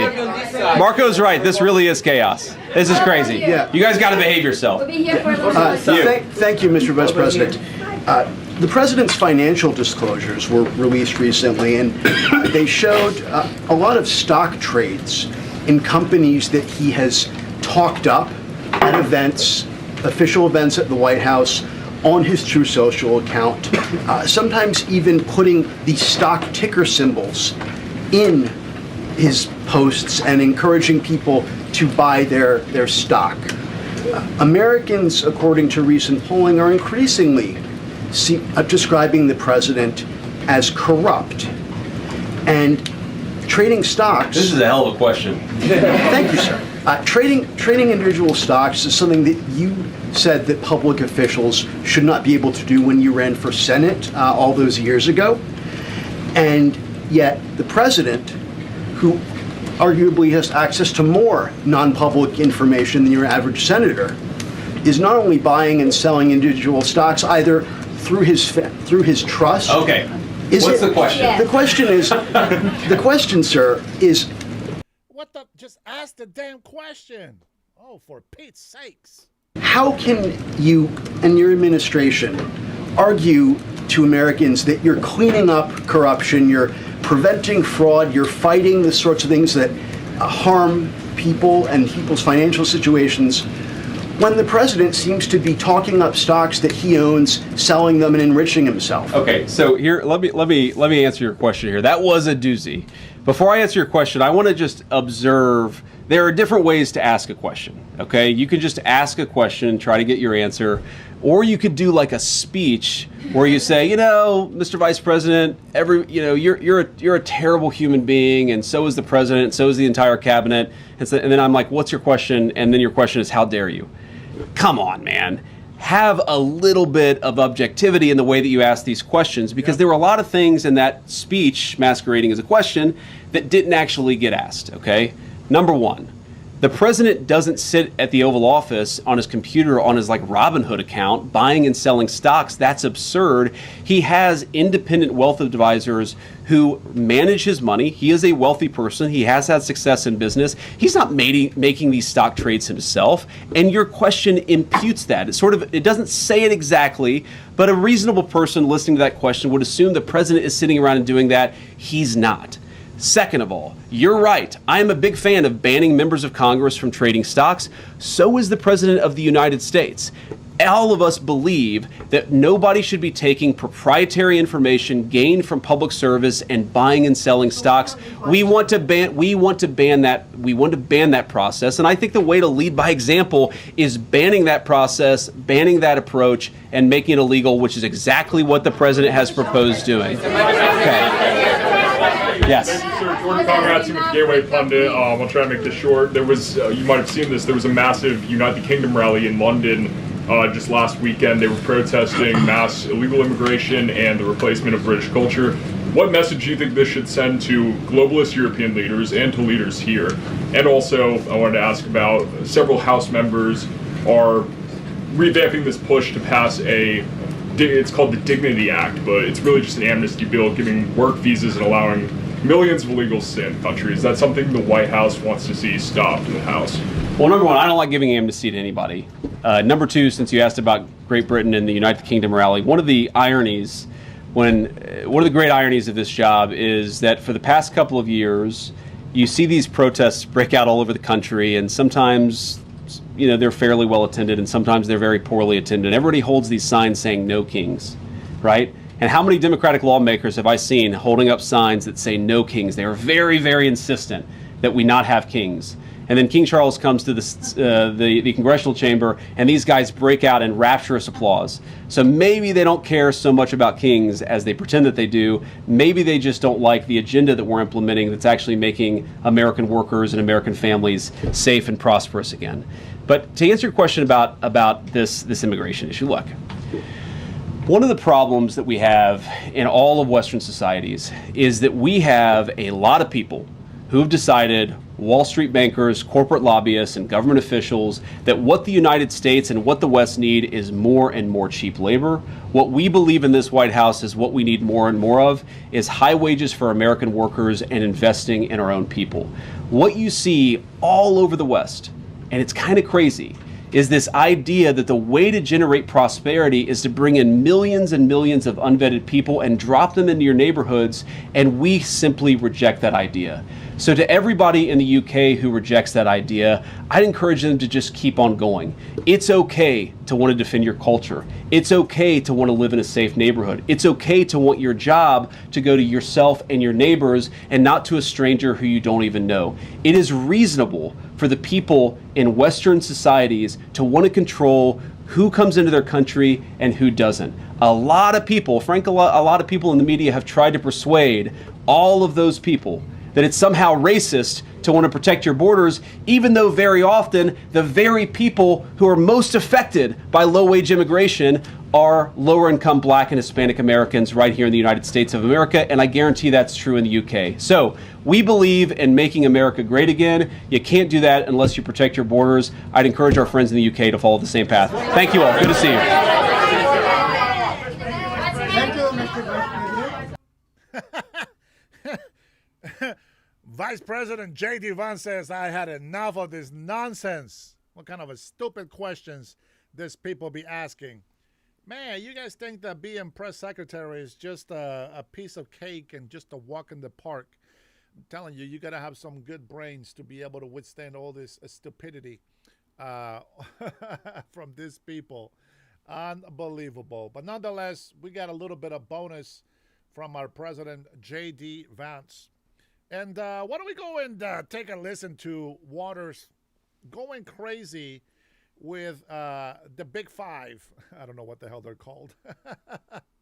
But let's take a listen to this panel and see if we can make sense of what the hell they are talking about. With that being said, I want to say, hey, thank you guys for joining my stream here where we speak common sense. Which is difficult because a lot of socialist Democrats, they just don't have any. But I still believe that we got a lot of real Democrat people out there who are smart and will join us on this fight against tyranny. And I mean real tyranny. Who is a tyrannical wannabe king? Is it the man who is building a ballroom for other presidents to enjoy and for our guests from China and around the world to be in a more comfortable space that will represent the United States as a beautiful, taken care of country, or that he's also cutting taxes, which people, of course, on the Socialist Democratic side believe that is just for the rich. The most retarded thing I've heard, because they don't have any common sense. Or it could be that the real tyrannical government are those who keep trying to steal your money by calling it taxing, lying to you about Americans being kicked off of wealth, health care, and welfare, when it is mainly illegal immigrants. Is it those who lie that they care about the American people? But in reality, every single time they have a choice between illegal immigrants and Americans, they seem to choose illegal immigrants. I want to know, who is the real tyrant here? The one that is actually fighting for America, or the one that is taken away from Americans? Interesting, isn't it? Anyways, let's go ahead and listen to the panel here from Waters. Across the South, as some Democratic lawmakers play the race card in their fight against Republicans. Those big names like AOC and Cory Booker taking the stage in Alabama over the weekend, rallying supporters at voting rights events that were taking place. Watch here. We are here because a white supremacist dictator known as President Donald Trump thought he could silence us. It is time for the North to pull up to the South. Here I am. Here I stand. Yeah. Take someone's hand and say like our ancestors did and make it true. We shall overcome. There are people in this hostile anti-black administration that would rather black Americans pick cotton than pick the president, than pick their congressperson, than pick a senator. Kamala Harris also jumping into the conversation. The former vice president accusing Republicans of using racism to cheat in elections. They're basically backdooring racism through politics. They know the power of the people and it scares them. Because if they thought on merit that they would win, they wouldn't have to resort to this cheating. I've been thinking about, we need to have basically a no bad ideas brainstorm. That's how I'm thinking about it. Yeah. Like a good old fashioned no bad ideas brainstorm. So we won't, but we could do the entire hour on this topic. Let's go first to Harold and your take on the Democrats' reaction here to the Supreme Court and the redistricting wars that we are in. So good to be with you. Glad that you were back, and I'm glad the book tour went well. I think about this differently than some of my friends and former colleagues in Congress. I view this as a fight that we're having over power. And the currency that is being used is obviously politics and redistricting. Now, interestingly, in the Democrat side, I've heard Senator Warnock and a few others talk about this. Senator Warnock is African American. He represents a state that is majority white, yet he was elected a United States Senator. You have 4 Republican black members of Congress who represent districts that are predominantly white: Byron Donalds, Wesley Hunt, John James, Burgess Owens. You also have a senator from Delaware, black woman senator from Delaware, who represents a predominantly white state, and a senator from Maryland. And obviously Tim Scott from South Carolina, Republican. I understand what they're trying to say, but I think it's important that we put all of this in context. My difficulty and difference with all of this, Dan, is that we're doing this redistricting during mid-decades. Everyone accepts that there's politics in redistricting. You do it at the beginning of a decade. You count the number of people in your state. You may get a reallocation of your congressional districts more or less depending on how big the state is or how much it's grown or shrunk. And generally, if a state has grown in population, you get rewarded with more congressional districts. And if you're a Republican governor or a Democrat governor, if you happen to be at that time, you get rewarded with the opportunity to draw those districts.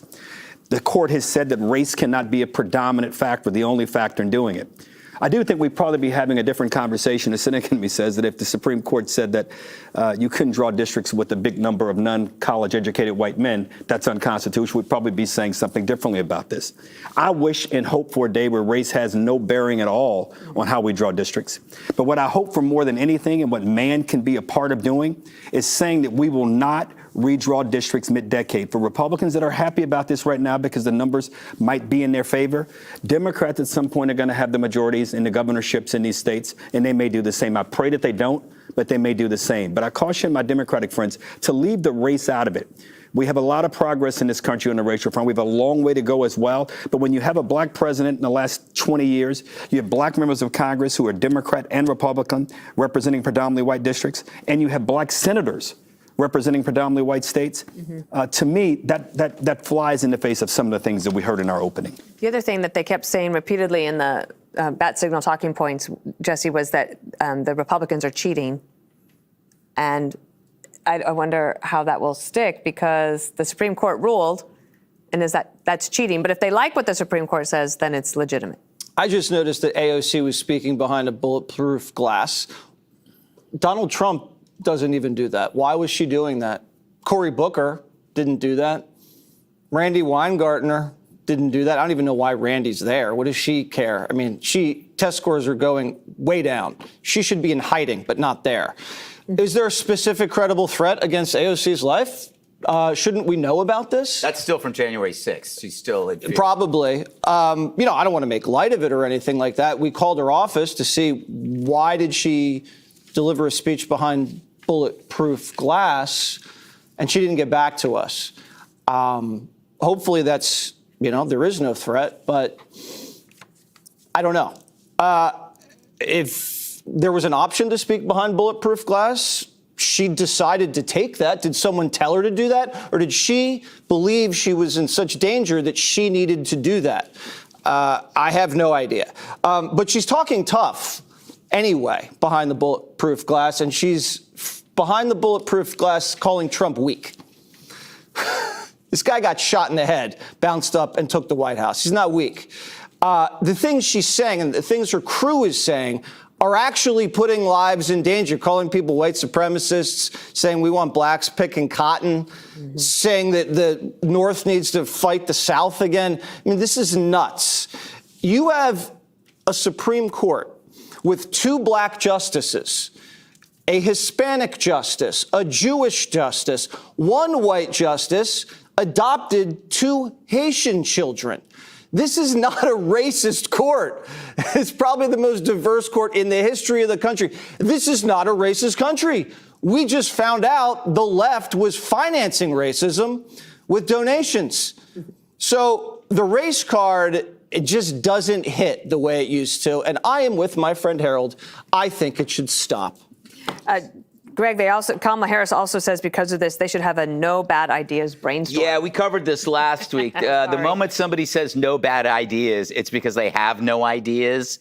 I've never been in a meeting where it begins with no bad ideas and you get anything out of it. She has nothing upstairs. Look, it was interesting. If you look at the crowds, it's almost all white in these things, which is interesting. I do admire the dedication to a fad. Everybody's grown up, moved on, settled down, and they're still living in the past. Those leaders are living in the past, which is what the race card literally is. You're living in the past to imprint it on the future. The things that they say are happening aren't happening. It used to work. We used to be paralyzed by the fear of the scarlet letter R for racism, but the race card doesn't work anymore on half the population who sees through it. The other half are just doing it out of habit. But, we disarmed the left because we lost the fear. And so now it's just a gun shooting blanks. You may appeal to the voter who agrees on race, but you already had them.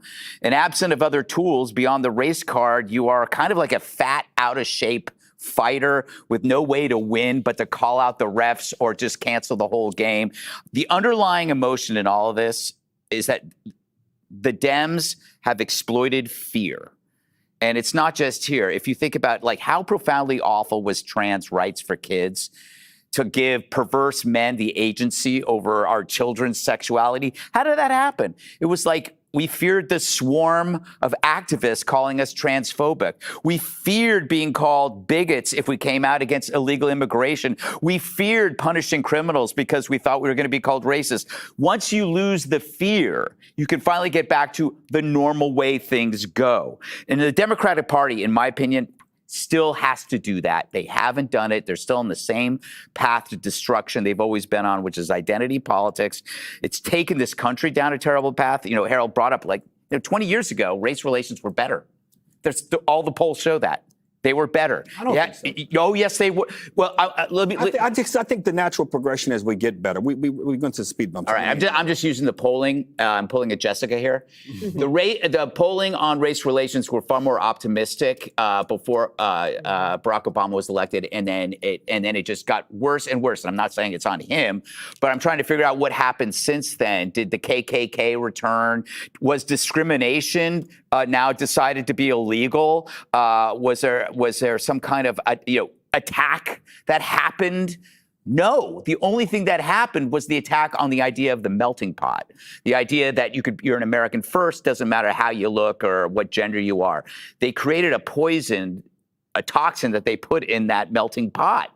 And now, all of a sudden, race relations are worse and people are at each other's throat, but primarily in these little factions in the identity politic world. This is a filter, Harold, and I'm talking about identity politics. It is a filter put in place to destroy a country because it's absolutely opposite what a melting pot is. We shouldn't forget we have a history in our country where we had slavery for a long time. Yes, and we ended slavery. And we ended it, Harold. We fought a war to end it. I think aren't we the only country to ever fight a war to end slavery? We didn't start slavery.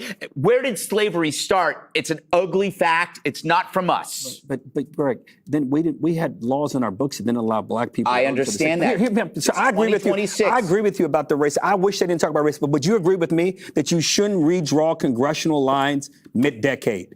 That's what the president's doing. I don't care. Well, no.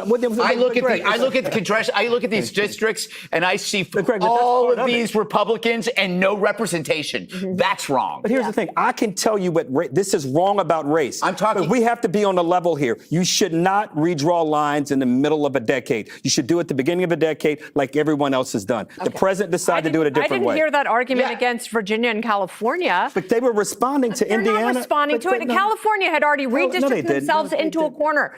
New Hampshire. Mid-decade. New Hampshire. Okay, I don't like the redistricting at all because this is what you get.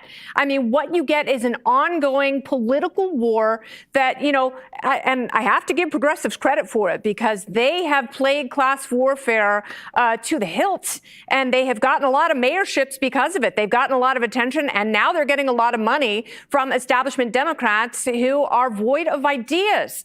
If some of your fellow Democrats would listen to the things that you talk about consistently, your party would be in much better shape. But they're terrified to do that. And they have been terrorized by these progressives that since they played the class warfare card so well, now they're going to the race warfare card. And it's awful. It puts us in such a horrific moment in our country that it almost becomes insurmountable. And Greg is absolutely right. 20 years ago, we were all raised to be colorblind. We were raised to want to have friends from different parts of the city and different parts of the country. And now you are telling people that they have to be forced to live in certain areas. And if you are black and you are middle class and you want to be upper middle class and you want to use that economic mobility to move to a safer, better part of your state, you're being told by Justin Pearson and AOC and Cory Booker that you're a traitor. That is nonsense. We have to see beyond that in our families, in our communities, in our politics. But with the attention whores, like the people screaming into bullhorns today, that is an impossibility. There was a guy in Virginia, a radio host, who told a Republican woman who was in Congress that he's against Hakeem Jeffries coming down to Virginia and trying to dictate what to do. He was fine to say that. Then he said at the end, tell him to keep his cotton-picking hands off Virginia. That was race. He should not have said that. Now, I don't disagree with a lot of things you guys said about identity politics, but when race is obvious, it needs to be called out. In this instance, Greg, I would agree with you. Race is not obvious in what they're talking about, but we should not be redrawing districts mid-decade. All right. So picking cotton, it's a racial thing. Is that right? Because we pick cotton in Honduras. They pick cotton in the Philippines. So picking cotton is automatically racist. See, this is why playing this whole victim racist card just doesn't work. Now, let me tell you something. Why is it that gay pride is okay, black pride is okay, Latino pride is okay, but white pride is not okay? Who is the real racist around here? I find that very interesting. Don't you? Anyways, there's the phone number. If you cannot see it, let me know. But there is a phone number. I want you to call me and tell me what Democratic policies you support and how are we lying. Let's talk about it. The race card. And don't bring that race card with me, man. You're going to lose 100%. You are going to lose 100% with that race card. That shit doesn't work with me. Anywho, let me go ahead and try to put this number up a little bit higher, I think. What the? Let's see if I put, no, I'm going to mess up my stuff. Go ahead, give me a call. Let me know if you can't see that.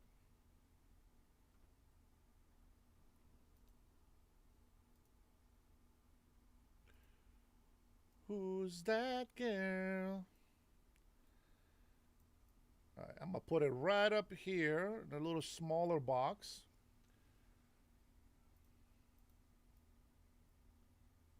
Boom. There it is. I like that. All right, there you go. I'll put it right there so you guys can get that number. Give me a call. Let me check on my phone. This is how I check that you guys are actually seeing it okay. Oh, yeah, you can tell. I check it on my phone. Give me a call and tell me what are we lying about? Don't worry, I'm going to go in and go make a new thing so that I can show you this phone number better, blah, blah, blah. Here we go. Hawaii. This better not be Melody, a.k.a. Tyrone. Hey, thanks for calling. Who's calling? Do me a favor, though. Turn the volume down or mute the YouTube. Oh, mute the YouTube. Yeah, so I don't get the echo. Oh, sorry. You know what? I have you on speaker this way. Oh, okay. It's all good, brother. It's just, you're speaking on the mic, so it's gonna, it's gonna reverb. Better? Yeah, what's going on, baby? What you got? I'm sorry. I'm a Trump supporter, bro. I just want to say. Yeah. It's all good. I live out here in Hawaii, so God bless you for what you're doing. Yes, sir. Thank you. God bless you as well. Yeah. God bless So, you. so tell me, hold on, tell me about Hawaii a little bit. What's going on over there? What are you seeing? Oh my goodness. So, these Democrats killed a bill where we pay the most weight tax on our cars, which like a big truck will cost like $400 a year. Oof. Okay. So they killed a bill that would have gave us 75% decrease, where that $400 would have been like $100. Okay.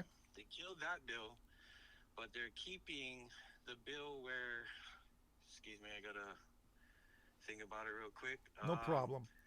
Because I took a screenshot of it on the news, but what was it? Oh yeah, the upcoming candidates are able to take more tax dollars for their campaigns, like their stupid commercials.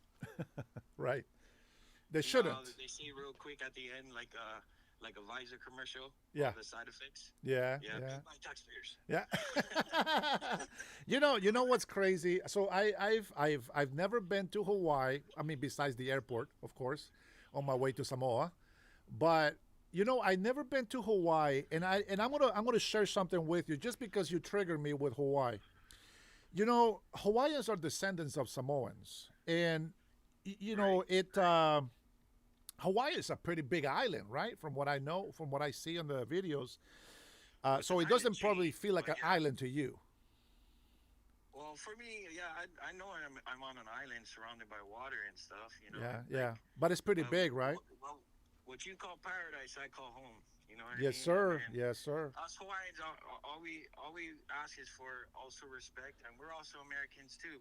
Yeah. You know what I mean? Like, Yeah. who gives a crap if the island was stolen? Blah blah blah. Well, you know what? I'm going to tell you this, and I really mean this, and it's not just because I wanna tickle your ears, so to speak.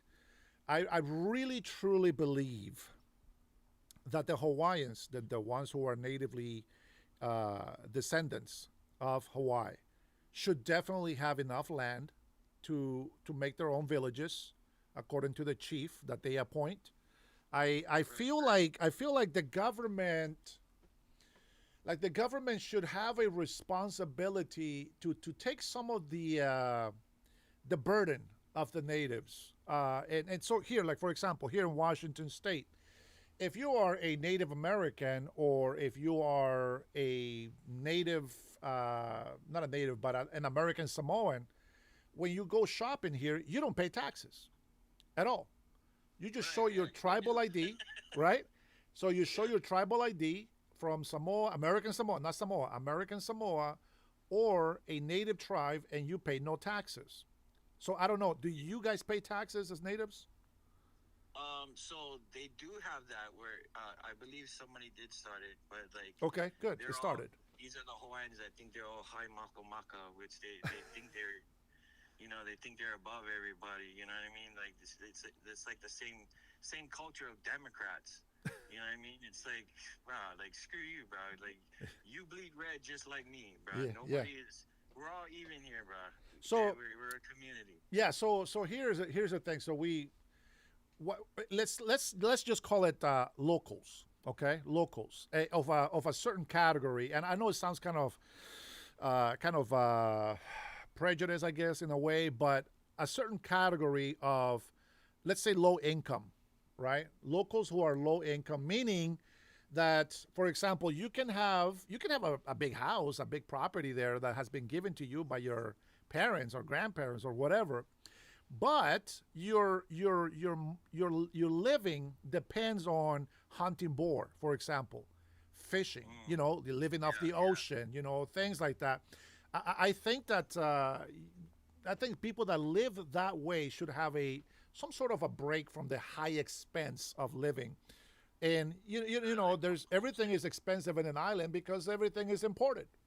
So cars, gas, everything is imported. So I get the pricing of that, but I feel like this corrupted politicians and government, they don't take care of states like that. Like here, and I think that Hawaii, as much as it has been, real estate advertised or stolen or whatever they want to say, I just think that we need people that give a shit about who are they representing. No, yeah, like I had to call the governor's office, Brian, scold the secretary real quick, because like for like 3 months on the North Shore there was a fire station with a broken freaking garage door. I was like, bro, what the frick? Yeah. So I call them up, and then they try to ask me, oh, what area do you live in, area code, and my first and last name. I was like, screw that. Like, I'm not going to tell you my name, bro. You guys are murderers. Fuck you. Yeah. Yeah. It's hard to trust, right? But that's the. Yeah, I was like, and then I just hung up. I was like, but fix that freaking door. And then within a month, it got fixed. Yeah, I'm pretty sure enough people complain about it. No, but I really like. I asked the size, how does it feel in a size-wise of island? Because I feel like a lot of people were ripped off, with the most recent fires, right? A lot of people lost their houses and all this stuff, and 100 kids missing. Bro, hey man, I'm telling you, man, it's getting so bad here in the States. But the economy, supposedly, the way that it's supposed to work, it's you have states with some really good real estate. For example, California, right? Or New York, Florida, you have all these good real estate states, and some of them make a lot of really good money, and they get a lot of money back from the federal government, but they, everybody pays their fees. I think that just like a lot of poorer states get more funds from the federal government than those of a rich state, I feel that Hawaii, because of the reputation, they're being screwed by it. But I hear too many Hawaiians complaining about the cost of living, and it's so many Hawaiians who belong in Hawaii leave because they can't afford to live in Hawaii. What the hell is that about? Yeah, they go to Vegas. That's why we call it the ninth island. That's crazy, man. Well, hey, man, thank you so much for calling. One day. Yeah, let me leave you with this, though. Go ahead. 79% of all land in Oahu, on the Big Island, all of it, is owned by people that don't even live in this country. China and Japan. I believe it. We'll talk about that some other time. Thank you for calling, brother. Appreciate you. Take care. Aloha. Hey, thanks for calling. Who is calling from Ohio? Yes, my name is, I'll just go by Steve because I don't like leaving out my name for people. It's okay. Don't worry about it, Steve. What's going on, Scuba Steve? So Steve, not Steve. So for me, I'm more of a right-wing kind of person. I'm more in the I think it's the Republican side. I'm not really sure. I'm not really into politics. But my thing is, I'm Native American myself. Okay. Well, my bloodline is. I'm also on SSI. I've been homeless for a few years. I've been on every side of the coin. And I try to tell people, if we could just change the wording, we could change the stigma and help people out here. Sure. If that makes sense. The government, I don't completely agree with everything they're doing, but I think they're trying to do their best. Now, I'm not saying I support Trump, but as a person, I believe he can be a bit nasty. But his policies, he's doing his best. Yeah. I do not support transgenderism because that doesn't exist. Yeah. It's transsexual, and I'll get into that if you want me to. But the thing is, the parents, I mean, the local unliving of schools by students. Yeah. Bullying may start at school, but it can end at home. Parents who refuse to discipline their kids are having such BS because the adults won't take control like they need to. Yeah. Like me, I believe if we just didn't vote at all for 6 to 8 years, let the government collapse, we as the people could rebuild. Does that make sense? Yeah. Yeah. Well, I've been saying we got to get rid of this Congress, man. We got to get rid of legislature, man. I think they're useless. Oh, they definitely are. We the people, we hold the power, and we don't realize that. Yeah. If we just don't vote, they can't say nothing about it. Yeah, they're useless. But so what do you think? What do you think will benefit our native tribes here in this country? Because there's some contradictions.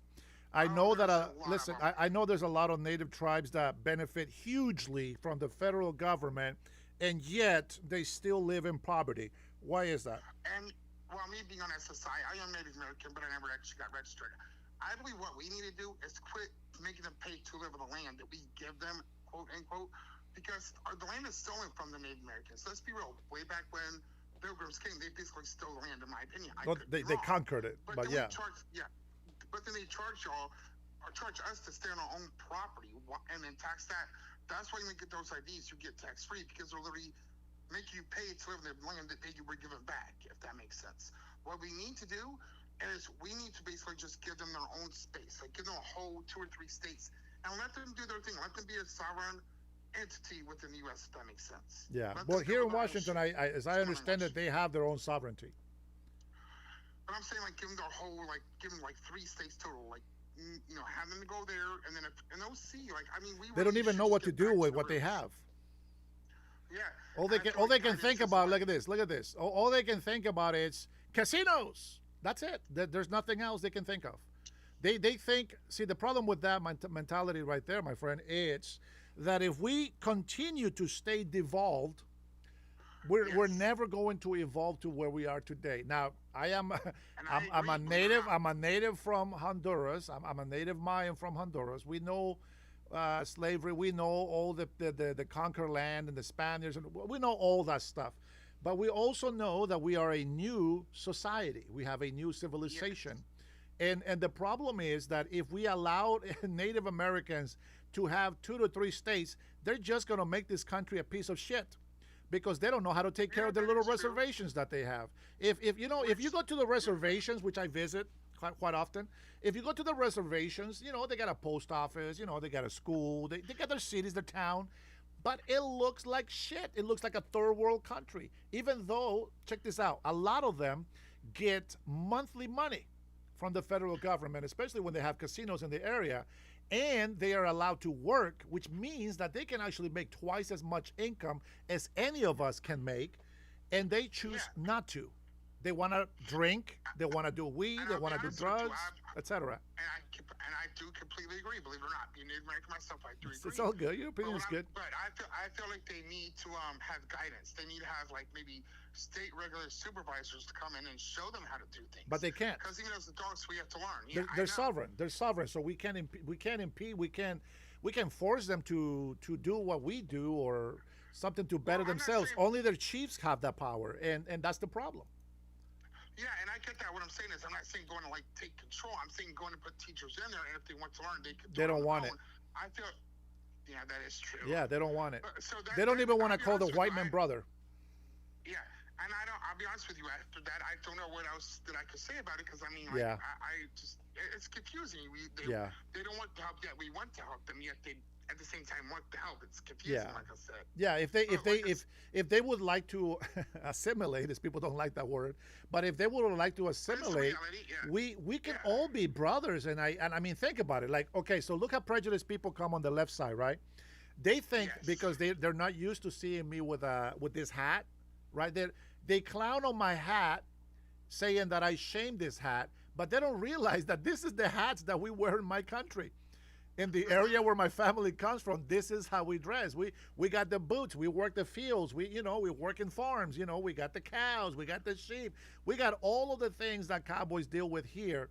And you will know that a lot of Indians, right? Like I call them Indians, bro, not Native Americans. That's fine. But I don't care. I love the word Indian. To me, it's proudful. Okay, so I do it.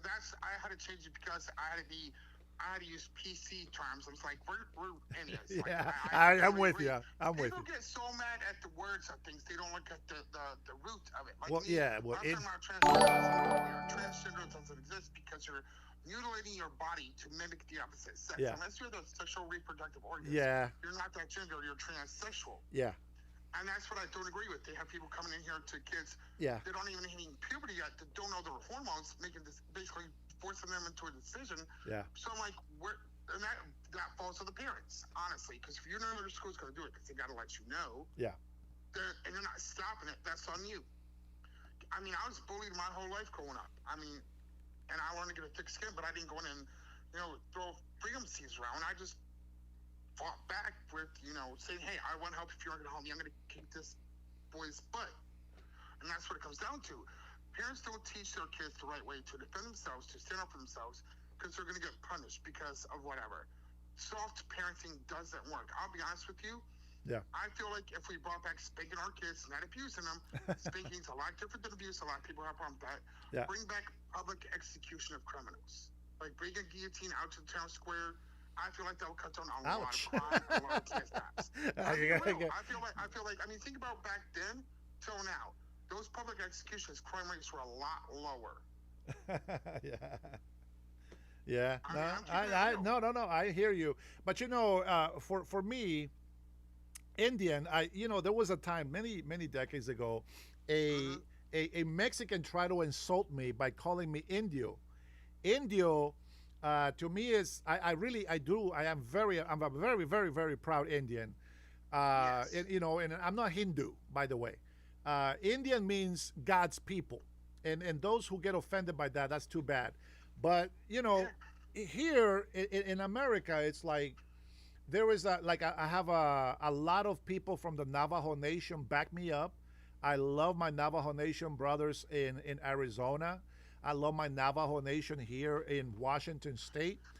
I have a lot of Cherokee friends and family. I have a lot of Crow, Blackfoot, etc. Sorry, I was going to say, I may have to take down my number because I want to get back to my roots. I come from the Mingo tribe of the Cherokee, and I'm hoping maybe you could help me, direct me in the right direction because I want to get back to my genetic roots. I'm 37. I'm from Virginia originally, but I moved to Ohio 4 years ago because my family was just horrible people. But I was going through, YouTube, and I saw your video. I'm like, let me call him, and I'm hoping if you would gladly take down my number and call me anytime. I'm available 24/7. I would love to talk to you one-on-one. Well, it's if you're thinking about being more Cherokee-like, then what you want to do is talk to a Cherokee. There's some Cherokee in the chat by the way.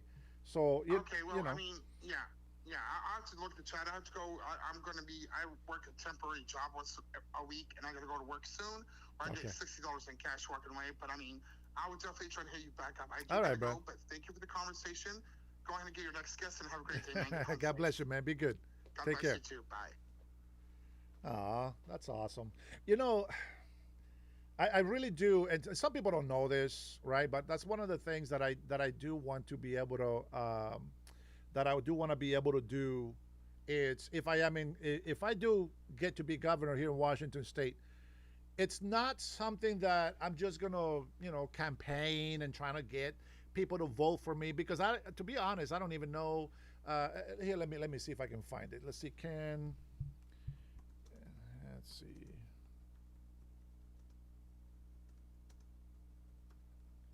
I got to find out first before we go anywhere.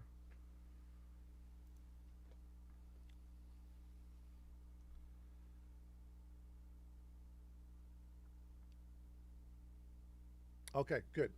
All right, so there is a lot of natives that want to claim their sovereignty, and they don't want to be called brothers or American citizens. But from what I can figure here, that Native Americans, like any other American citizens, have the right to vote in federal, state, and local elections. Native Americans may also vote in tribal elections and may have dual citizenship in two sovereignty nations, the U.S. and their tribe. You get to find out about your native heritage, and you also need to realize that you cannot hate one side or the other. If people want to say, oh, I just want to support my native side, oh, that's fantastic, but don't expect the help. I really feel like as governor, I really do. I'm dead serious. Now, I don't know how much time I will be able to give everybody, right? But I feel like I need to spend time with small business owners. I need to spend time with big corporations. I need to spend time with native Indian tribe leaders. I need to spend time with the farmers. I need to spend time with my veterans. I need to go and spend time with the local community. And it's not just, propaganda. It's not just a photo app. Like, you literally need to go and hang out with these people. You have to. And, if any moron wants to make you a martyr, but it is what it is. What can I say? But I really feel that the only way that we can really be a great leader, a great governor for the states, is by embracing all people. Like, I'm not against the LGBTQ. Listen, I don't support it, but I'm not against it either. Everybody can do whatever they want. What I want is everybody to respect everybody. It's that simple. I want to be able to be, as governor, can you imagine the honor to be able to sit among the high chiefs of the tribes here in Washington State and be able to go to a powwow in Eastern Washington, and me even having them come over here to the Tacoma Dome, or to Seattle, and just have everybody embrace the culture. How about we allow people to say, hey, why don't you buy some native clothing? Let's honor them. Let's give them some money. Let's all be family. Why is it so hard to do? I don't want Christians to go out there and be violent. Of course not. But I also don't expect Antifa, a terrorist group, to be rampant around the city, causing chaos and riots and all this other stuff. There has to be some sort of authority that we have to enforce. But it has to be to the will of the people. And I'm going to tell you, it is going to be such an amazing time. I'm going to say this. I have fed, not by myself, obviously, I was part of. I have fed thousands of people. I have clothed thousands of people. I have given to so many people.